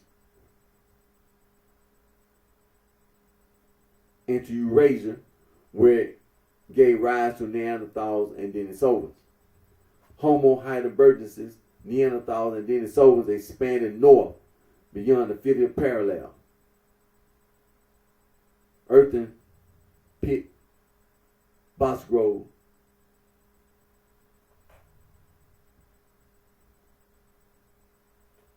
Swanscombe Heritage Park, Denisova Cave. It has been suggested that late Neanderthals may even have reached the boundary of the Arctic about 32,000 years ago, when they were being displaced from their earlier habitats by Homo sapiens. Based on 2011 excavation at the site of Vaya in the Urals, Komi Republic, is that other archaic human species are assumed to have spread throughout Africa by this time, although the fossil record is sparse. Their presence is assumed based on traces of admixture with modern humans found in the genome of African populations. Homo naledi, discovered in South Africa in 2013, and tentatively dated to about 300,000 years ago, may represent fossil evidence of such an archaic human species.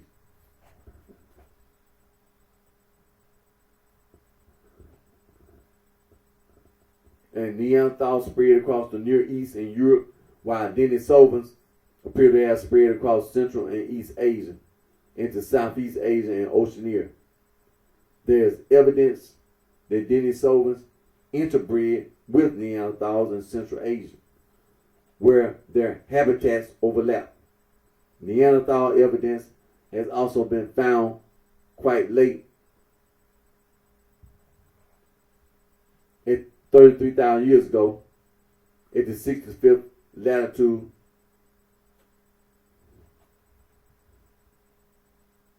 of the Bazovaya site in the Ural Mountains. This is far outside of any otherwise known habitat during a high ice cover period and perhaps reflects a refuge of near extinction.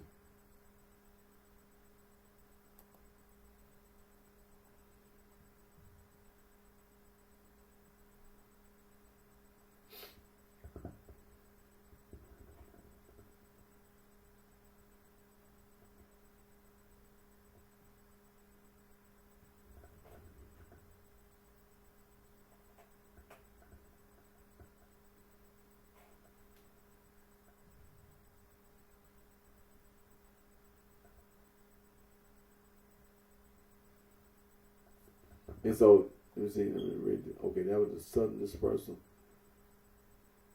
Beginning about 70,000, 50,000 years ago. Now, leading to the lasting colonization.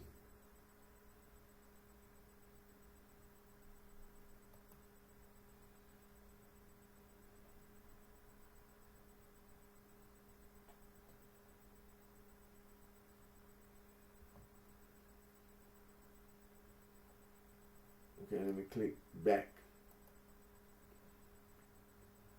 Okay, leading to the lasting colonization of Eurasia and Oceania about 50,000 years ago. Homo sapiens met and interbred with archaic humans in Africa and in Eurasia. Separate archaic non-sapiens human species, including Neanderthals, are thought to have survived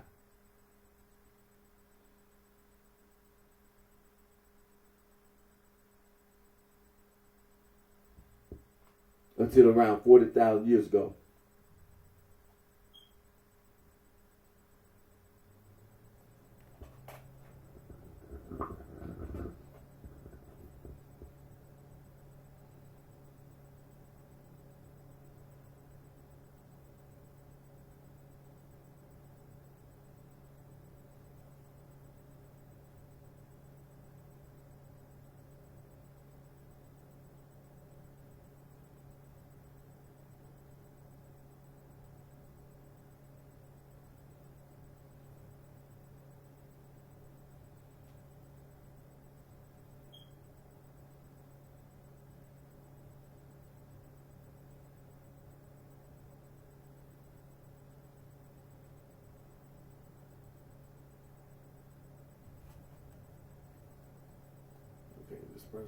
Okay, so I'm gonna click back over to prehistoric. Well, we wanted to get this understood that when the PhD be talking about prehistoric and religion, that's what he's talking about. When they say human, that's what they're talking about. Archaic, as you can see, archaic human, and then early anatomically modern humans.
Okay, so like I said, when we talking about humans, Homo sapiens,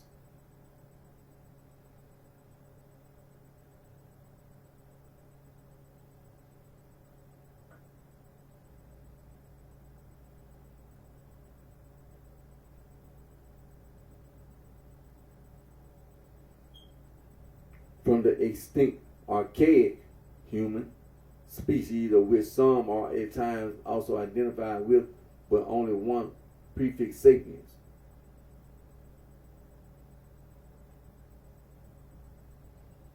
Because because in some regions where anatomic and modern and archaic humans coexisted.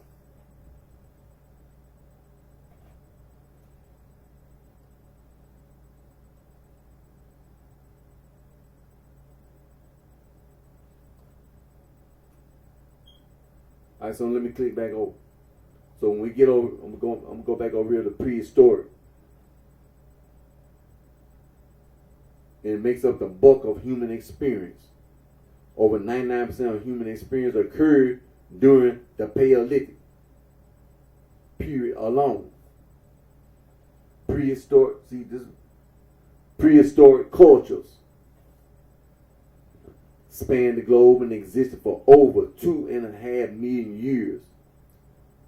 Now, their religious practices were many and varied, and the study of them is difficult due to the lack of written records describing the details of their faiths.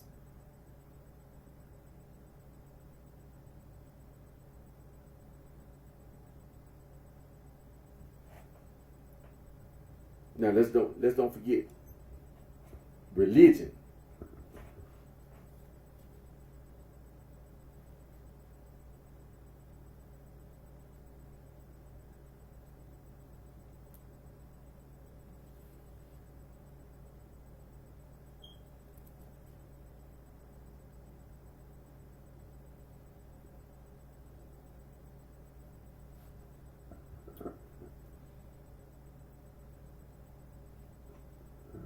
Religion, the service and worship of God, or the supernatural. Devotion to a religious faith, a personal set or institutionalized system of religious beliefs, attitudes, and practices. A cause, principle, or belief held to with faith in order. That's religion.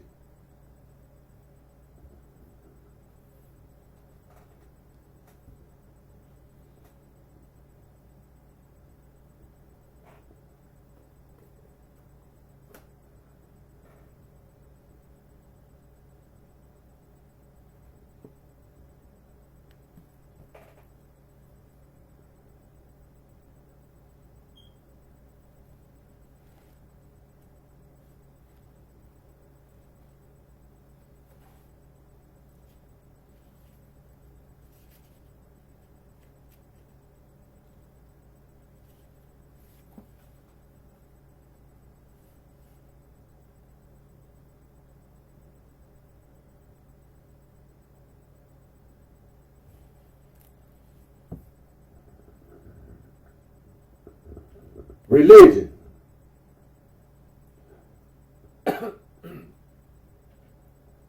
Believe in and worship of a god or gods. A particular system of faith and worship. Excuse me.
religion,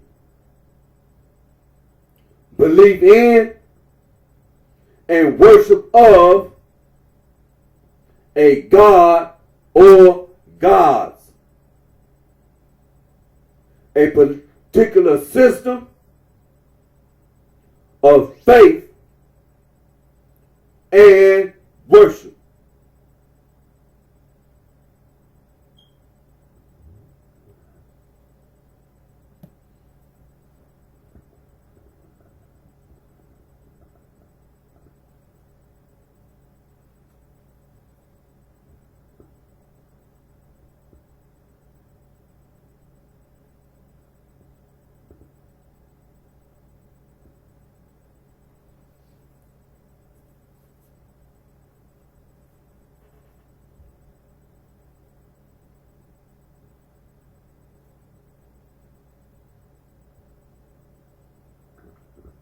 So, like I said, so we got prehistoric and then we got religion.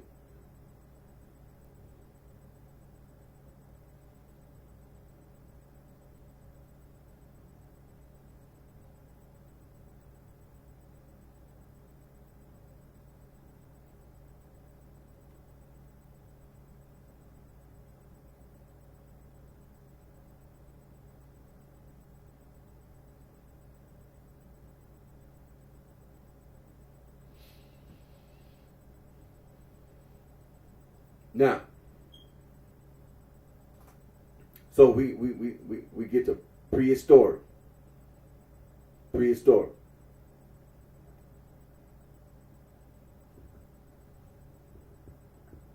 And when you say prehistoric, we talking about we don't have no written records.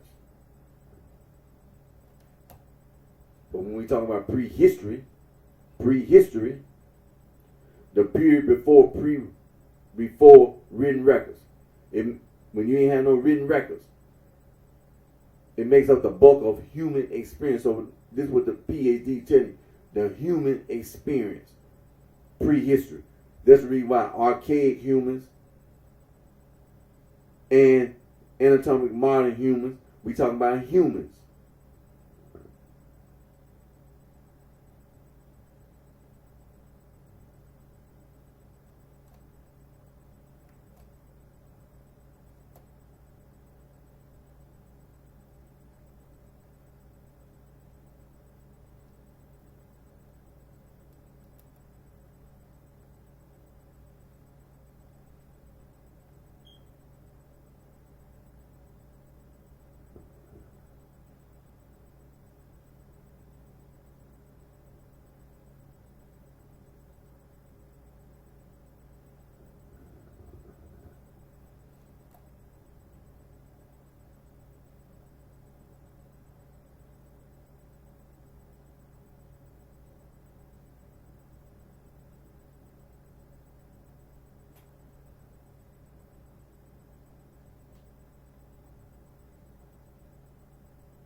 So like I said, when we talk about human,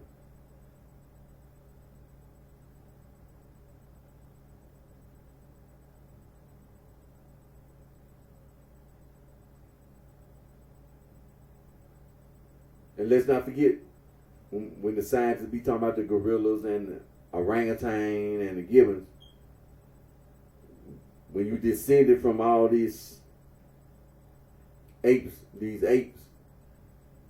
there's a period when you branched off You know what I'm saying? When you branched off, where you became this like get to up, and when you get split from the pan, you get the chimpanzee. When you split from the chimp,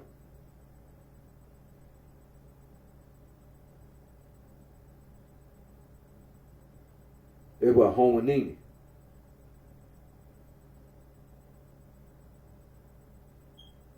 That's when you get to the Pliocene. See, during the Miocene, there was a lot of evolutionary stuff going on. You had the earlier apes, million years ago. See, don't forget now, the Miocene. We got all, and then we split from the gorilla. Then we split from the chimpanzee. This was during the Miocene. And even when we still in the Miocene, this is when the earliest bipedal. Still in the Miocene. When you get to the Pliocene, you get homonine.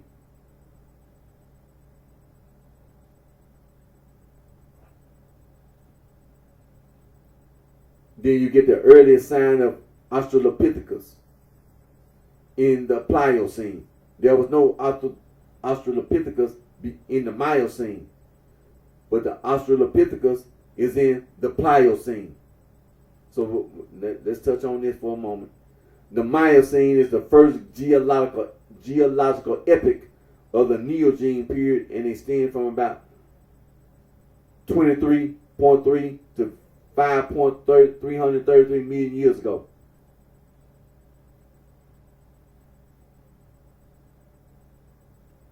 And then you get to the Pliocene.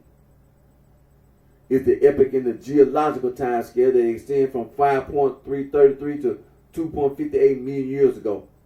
It is the second and most recent epoch of the Neogene period in the Cenozoic era. And then you get to the Pleistocene. It's a geological epoch that lasts from 2.58 million to 11,700 years ago, spanning the Earth's most recent period of repeated glaciations. It said before a change was finally confirmed in 2009 by the International Union of Geological Sciences. So, like I said, so in the Miocene, you got the earlier apes, you got the gorilla split, and then you got the chimpanzee split.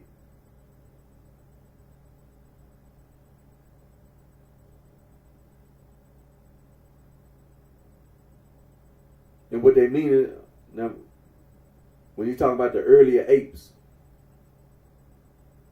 we're talking about the timeline of human evolution. It outlines the major events in the evolutionary lineage of the modern human species, Homo sapiens, throughout the history of life, beginning some 4 billion years ago, down to recent evolution with Homo sapiens during and since the last glacial period. So those are earlier apes. Then we got the gorilla split. The gorilla human last common ancestor is the last species that the tribes Homonine and Gorillini share as a common ancestor. It is estimated to have lived 8 to 10 million years ago. And then a chimpanzee split. The chimpanzee human last common ancestor is the last common ancestor shared by the extant Homo, human, and Pan, general of Homonine. Estimates of the divergence date vary widely from 13 to 5 million years ago. Talking about the earliest bipedal. The evolution of human bipedalism, which began in primates approximately 4 million years ago, or as early as 7 million years ago.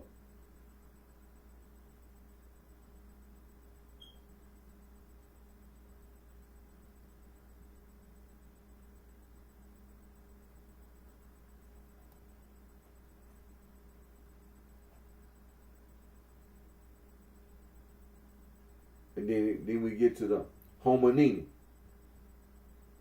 But when you get to hominini, that's in the Pliocene. And don't forget now, see, the Miocene and the Pliocene and the Pleistocene. The geological record, and then we had to talk about the climate. All this evolutionary change during the Miocene. A lot of evolution where you get to human. The early stone tools.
So, when they be talking about this Australopithecine,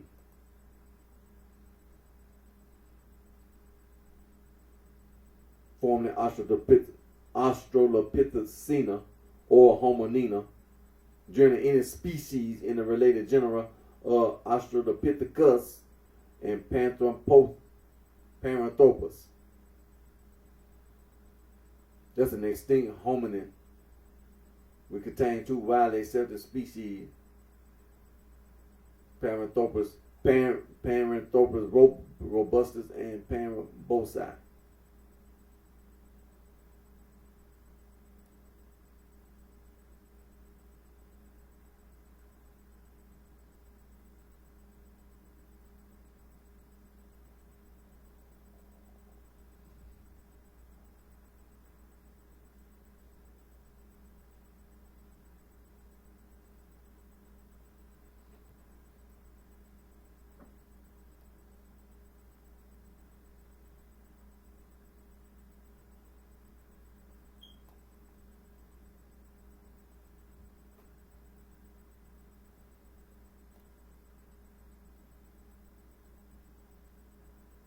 And so when they be talking about them early stone tools,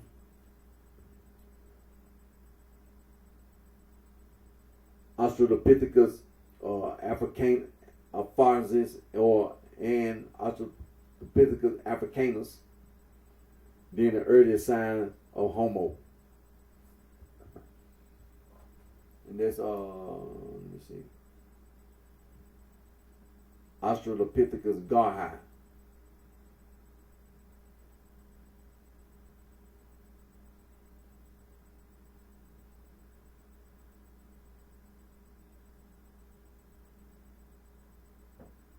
And this in the Pleistocene, dispersed beyond Africa, Homo habilis.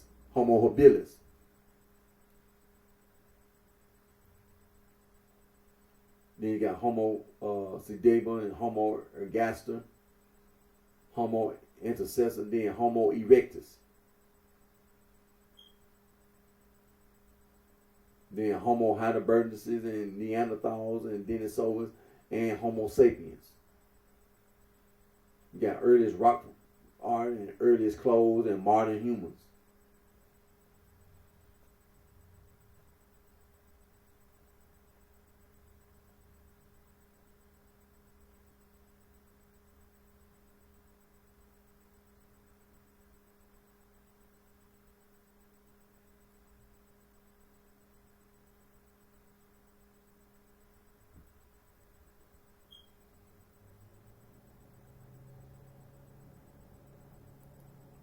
Click on this Miocene.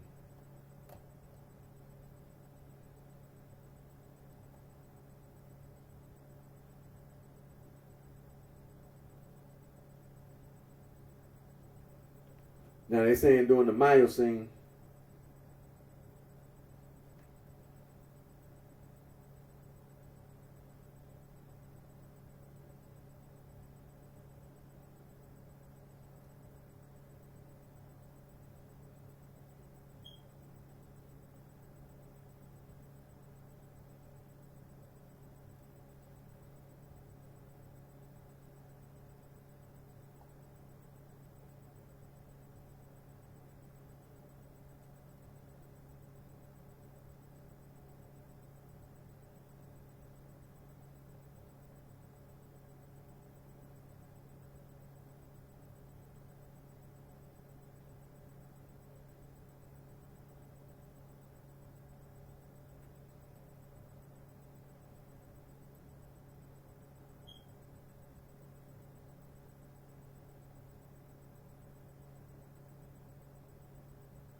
now the Miocene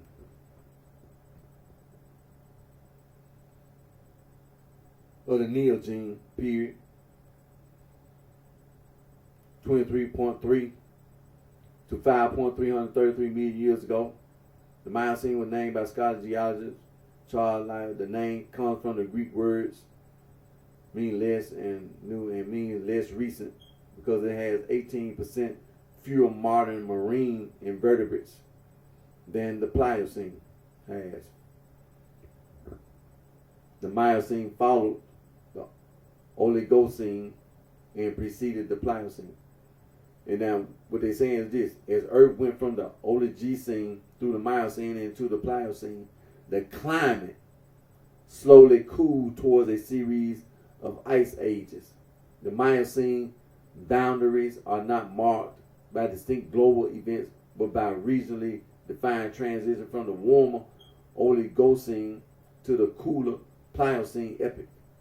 During the early Miocene, Afro-Arabia collided with Eurasia, severing the connection between the Mediterranean and Indian Ocean and enabling the interchange of fauna between the continents, including the dispersal of proboscideans and hominoids into Eurasia. During the late Miocene, the connection between the Atlantic and Mediterranean closed, causing the Mediterranean Sea to almost completely evaporate. This event is referred to as the Messinian salinity crisis. Then at the Miocene-Pliocene boundary, the Strait of Gibraltar opened and the Mediterranean refilled. That event is referred to as the Zanclean flood. Also during the early Miocene, specifically the Aquitanian and Brightshine stages, the apes first evolved, began diversifying and became widespread throughout the old world. Around the end of this epoch, the ancestors of humans had split away from the ancestors of the chimpanzees and had begun following their own evolutionary path during the final Messinian stage of the Miocene. As in the Oligocene, before grasslands continued to expand and forests to dwindle, in the seas of the Miocene, kelp forests made their first appearance and soon became one of the Earth's most productive ecosystems. The plants and animals of the Miocene were recognizably modern. Mammals and birds were well established. Whales, pinnipeds, and kelp spread. The Miocene is of particular interest to geologists and paleoclimatologists because major phases of the geology of the Himalaya occurred during that epoch, affecting monsoonal patterns in Asia, which were interlinked with glacial periods in the northern hemisphere. So that's what they talking about, the Miocene. Let me click over here to this Pliocene.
just basically the Pliocene. It was so much information. The Pliocene is the epoch in the geological time scale that extends from 5.33 to 2.58 million years ago. It is the second and most recent epoch of the Neogene period in the Cenozoic era. The Pliocene follows the Miocene epoch and is followed by the Pleistocene epoch. Prior to the 2009 revision of the geological time scale, which placed the four most recent major glaciations entirely within the Pleistocene. The Pliocene also included the Gelasian stage, which lasts from 2.59 to 1.81 miles and is now included in the Pleistocene. As with other older geological periods, the geological strata that define the start and end are well identified, but the exact dates of the start and end of the epoch are slightly uncertain.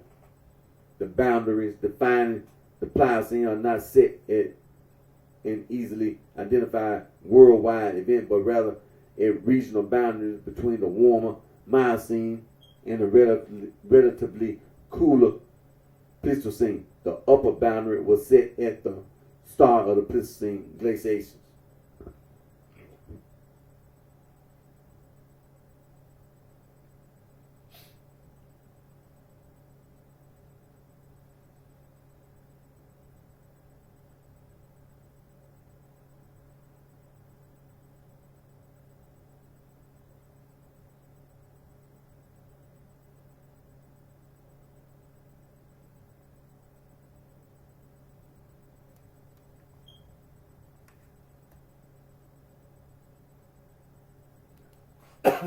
True. And so that's the Pliocene. Now the Pleistocene, referred to colloquially as the Ice Age, is the geological epoch that lasts from 2.58 million to 11,700 years ago, spanning the Earth's most recent period of repeated glaciations before a change was finally confirmed in 2009 by the International Union of Geological Science. The cutoff of the Pleistocene in the preceding Pliocene was regarded as being 1.806 million years before present. Publications from earlier years may use either definition of the period. The end of the Pleistocene corresponds with the end of the last glacial period, and also with the end of the Paleolithic age used in archaeology. The name is a combination of ancient Greek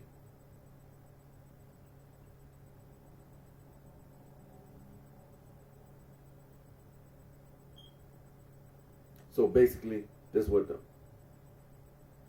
Pleistocene dealing with. So let me scroll back up here. So the Australopithecine.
Okay, let me see here. Africanus. Now you know that once we split from the chimpanzee, they classify. They say the Homo nini.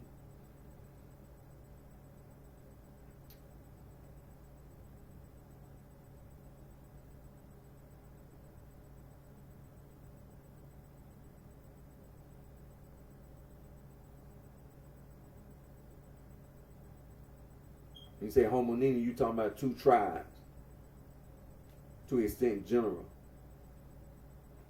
Homonina is the tribe, scientific, dealing with that taxonomic tribe of the subfamily, homoninae, homoninans, to extent general, homo, humans, and pan. And so, when you talk about the homonina, after the split from the chimpanzee, are called homoninae.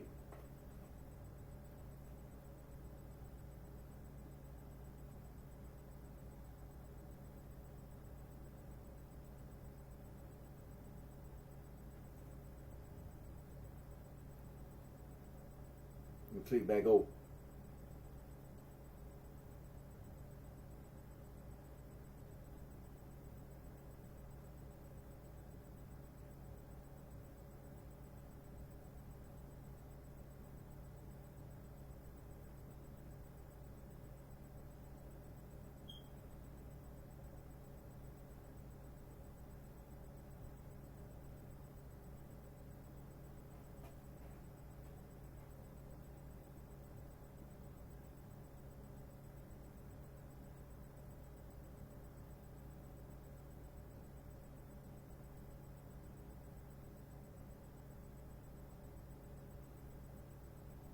All right, let me click back over. Let me see.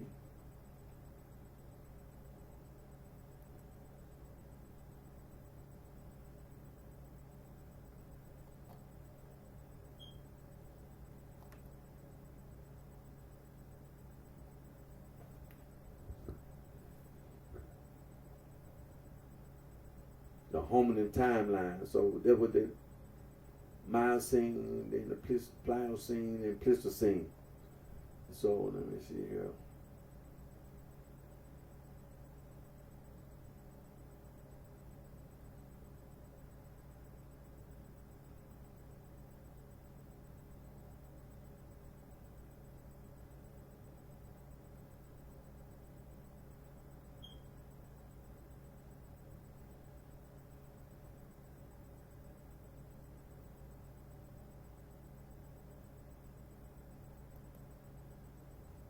All right, so now, so again, prehistoric religion. And the study is difficult due to the lack of written records describing the details of their faiths. Now, we talking about all these million years ago. And you can't think about that period of time in this viewpoint, in today's viewpoint. You have to see, just think about the Miocene, the Pliocene, the Pleistocene. All this modern stuff, get it out your mind. Think about how the earth was during that period of time. Think about, so when it comes to us, like the scientists, like the scientists telling you, we talking about prehistoric religion. We talking about there wasn't no religion up until the upper and middle. So when you talking about lower Paleolithic, some of the older archaic humans, they was around. But remember, evolution, they brain, the skull was smaller, the brain was smaller. So that on that point, you can't think about the archaic human, but when it comes to history, you can think about archaic human in that way, being human. But when it comes to that other part, prehistoric religion, you can think about archaic human in being prehistoric. Now, when it comes to that other word, religion, they're going to come to that other human, the anatomically modern.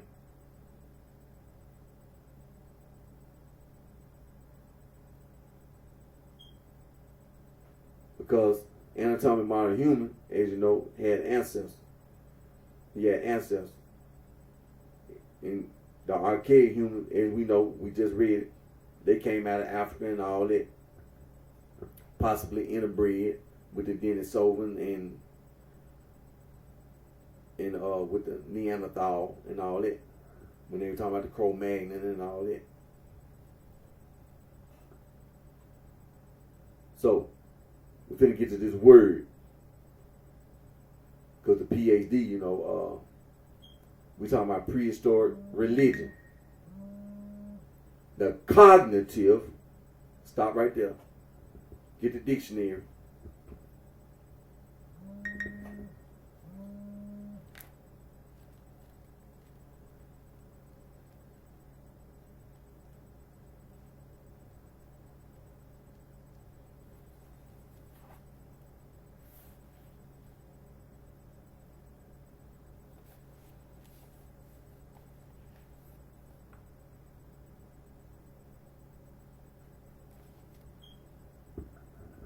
Cognitive, of relating to or being conscious intellectual activity as thinking, remembering, reasoning, or using language.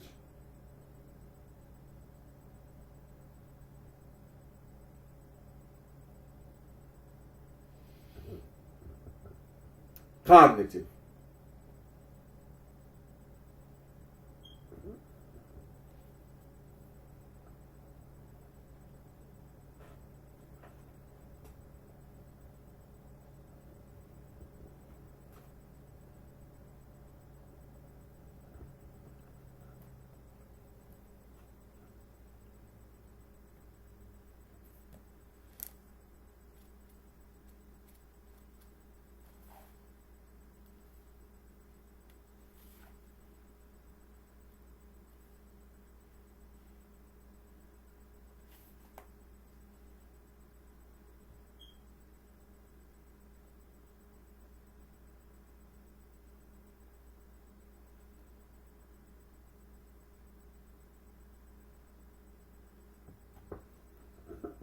Okay, cognition, the process of gaining knowledge through thought, experience, and the senses.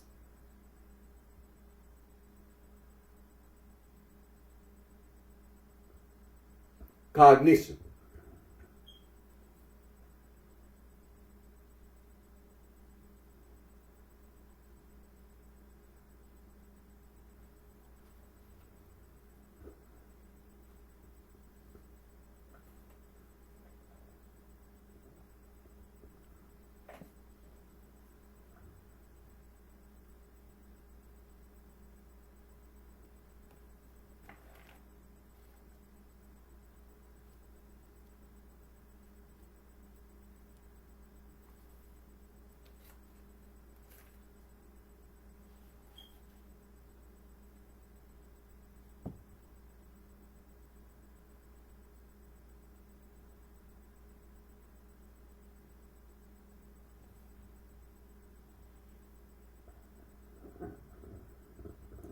Cognition, the process of gaining knowledge through thought, experience, and the senses.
All right.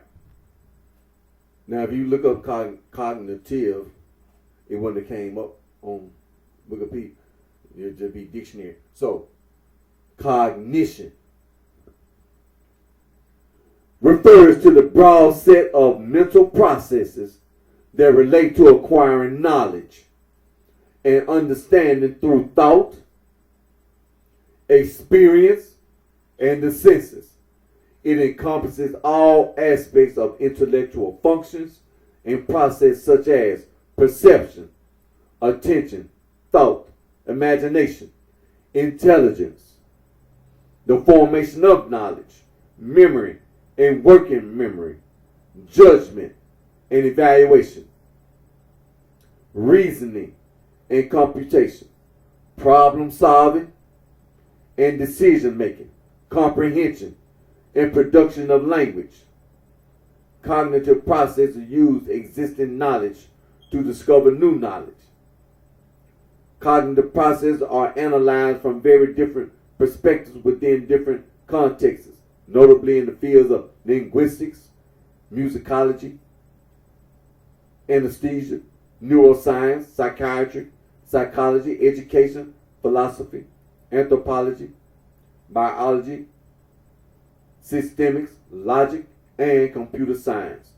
These and other approaches to the analysis of cognition, such as embodied cognition, are synthesized in the developing field of cognitive science, a progressively autonomous academic discipline.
So we know that that's dealing with a lot. Cognition, dealing with your mind, your brain.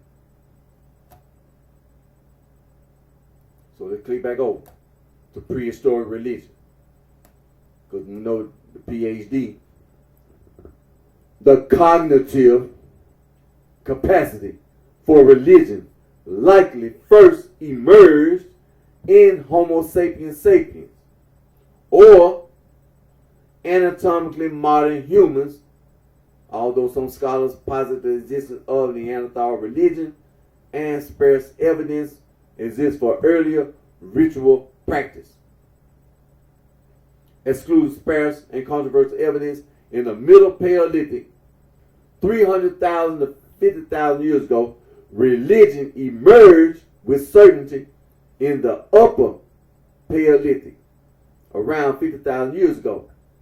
Upper Paleolithic religion was possibly shamanic, oriented around the phenomenon of special spiritual leaders entering trance states to receive esoteric spiritual knowledge.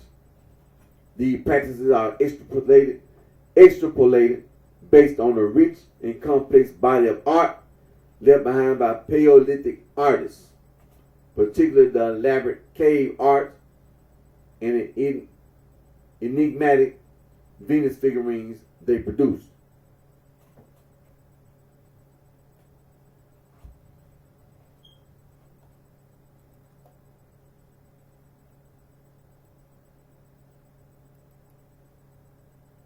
Now, when they talk about this shamanic, Shamanism is a spiritual practice that involves a practitioner shaman interacting with the spirit world through altered states of consciousness, such as trance. The goal of this is used to direct spirits or spiritual energies into the physical world for the purpose of healing, divination, or to aid humans beings in some other way. Beliefs and practices characterized as shamanic have attracted the interest of scholars from a variety of disciplines, including anthropologists, archaeologists, historians, religious studies, scholars, philosophers, and psychologists. Hundreds of books and academic papers on the subject have been produced, with a peer-reviewed academic journal being devoted to the study of shamanism.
So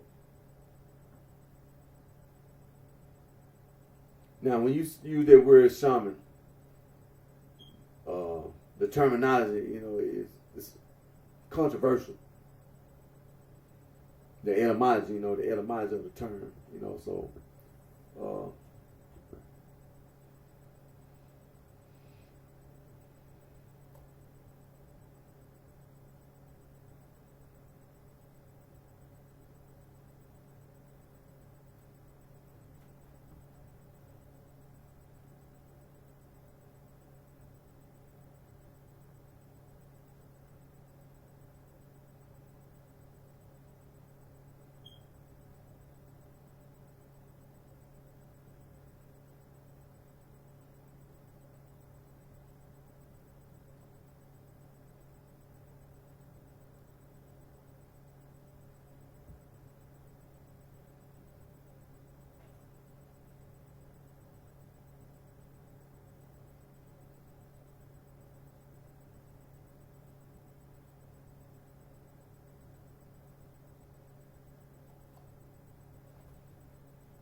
And so, like I said, that word shaman is controversial.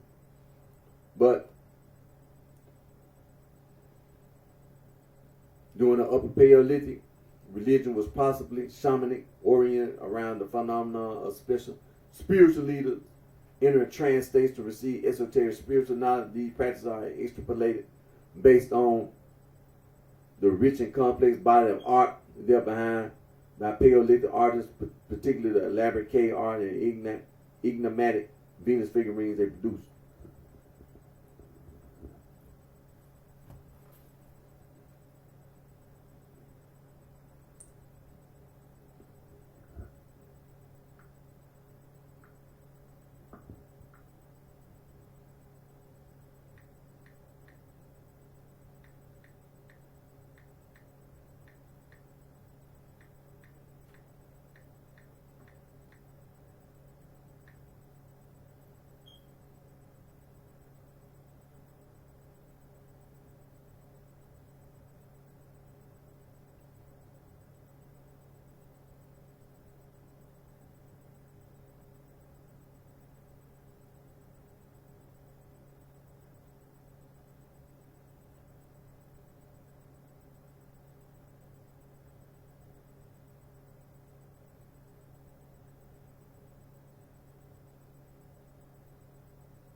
Now, this is the history of life.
Human evolution.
The timeline of human evolution.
Now, before I end today's video, just want to touch on this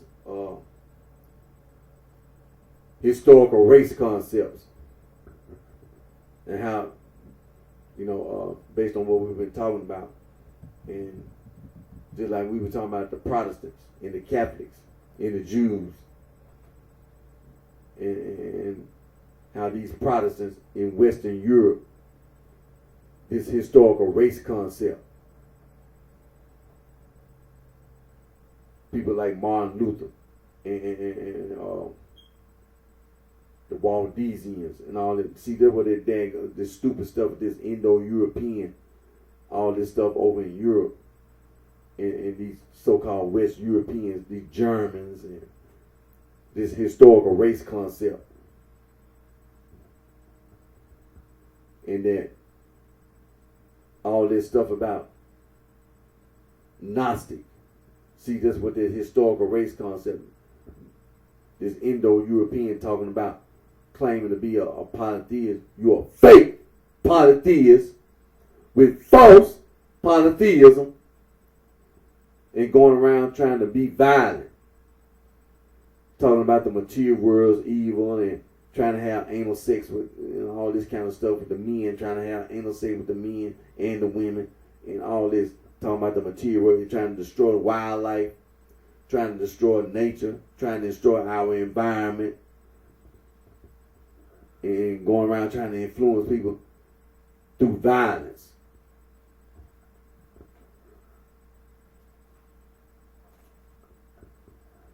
And trying to make people think that what you're saying is right when it's already been proven to be wrong.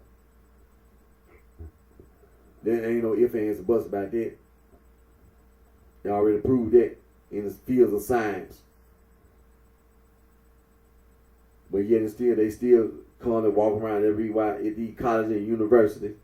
For example, like the Ivy League colleges. You got this problem with the Jews trying to live in Israel and trying to have a two-state, with the Palestinians having their nation and the Israelis having their nation. And then here come this Indo-European, the West European, the Germans, and others, talking about they want to help the Palestinians. They ain't trying to help no Palestinians. They just doing the same damn thing they've been doing. They're trying to put themselves above others.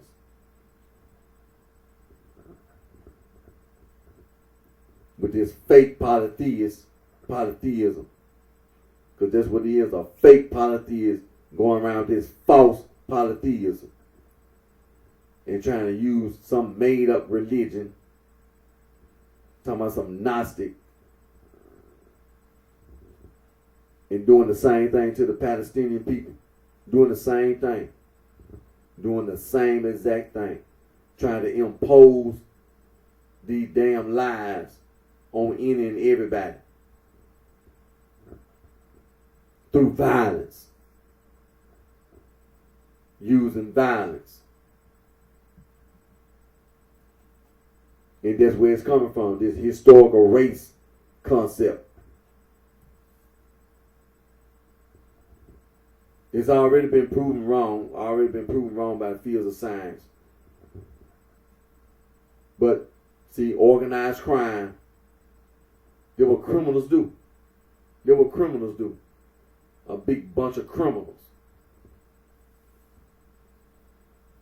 That's all they do is lie and call themselves being violent.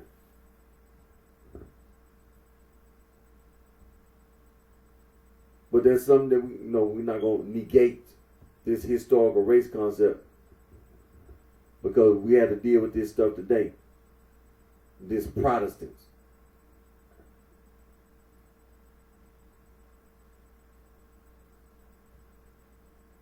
That's what it is. I mean, anybody, when the white people who were Protestants came over from Europe, first they did all this dumb stuff in Europe. They didn't like other Europeans. They thought they was inferior. You know daggone well that the Germans thought the Slavics was some kind of mixed Europeans.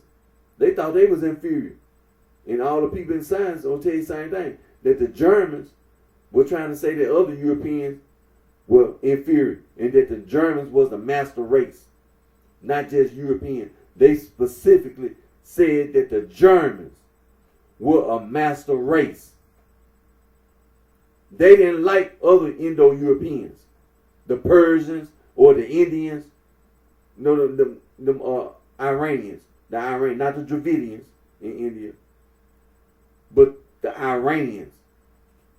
The Aryans. They are Iranians. The Germans didn't like them. They were inferior. They inferior.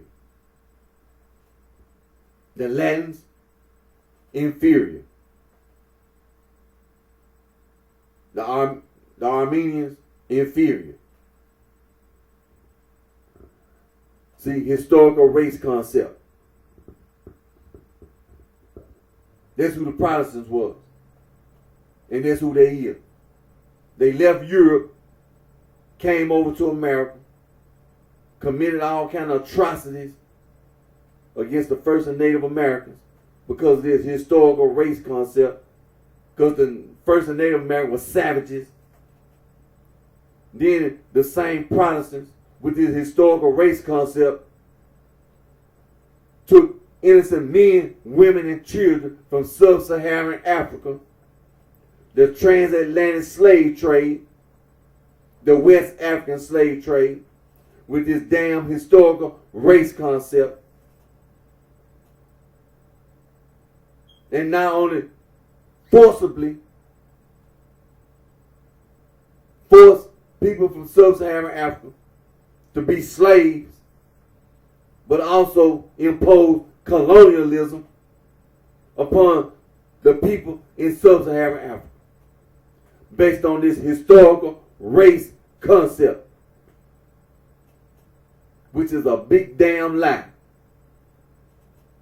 And not just in sub-Saharan Africa, they went all over this damn earth and this planet, this globe, with this damn historical race concept.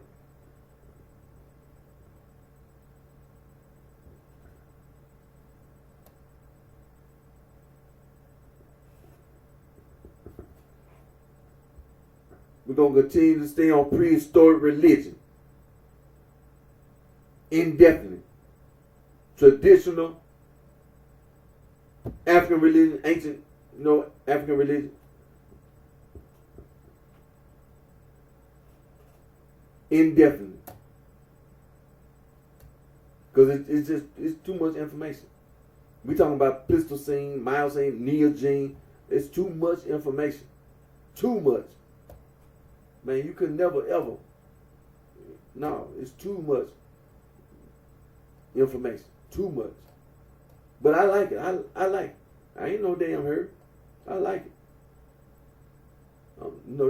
This interesting to me. So I enjoy, having conversations about prehistoric religion, traditional African religion, ancient African religion, about earth sciences and so on and so forth. So this gonna be for now on, as well as referring back to information about religious theology and religious studies, of course, referring back to information that's already been going, because we're going to have to refer back. But we're going to be on this in depth. Now look, I thank my Lord and Savior Jesus Christ, Son of God, for all the blessings and guidance provides all with, and continue to pray about these natural disasters, and continue to pray about these wars being fought, and just continue to pray. Just continue to pray. And come back on my next video. We're going to pick right back up where we left off. And so, until next time, you take care of yourself. I wish each and every one of you the very best.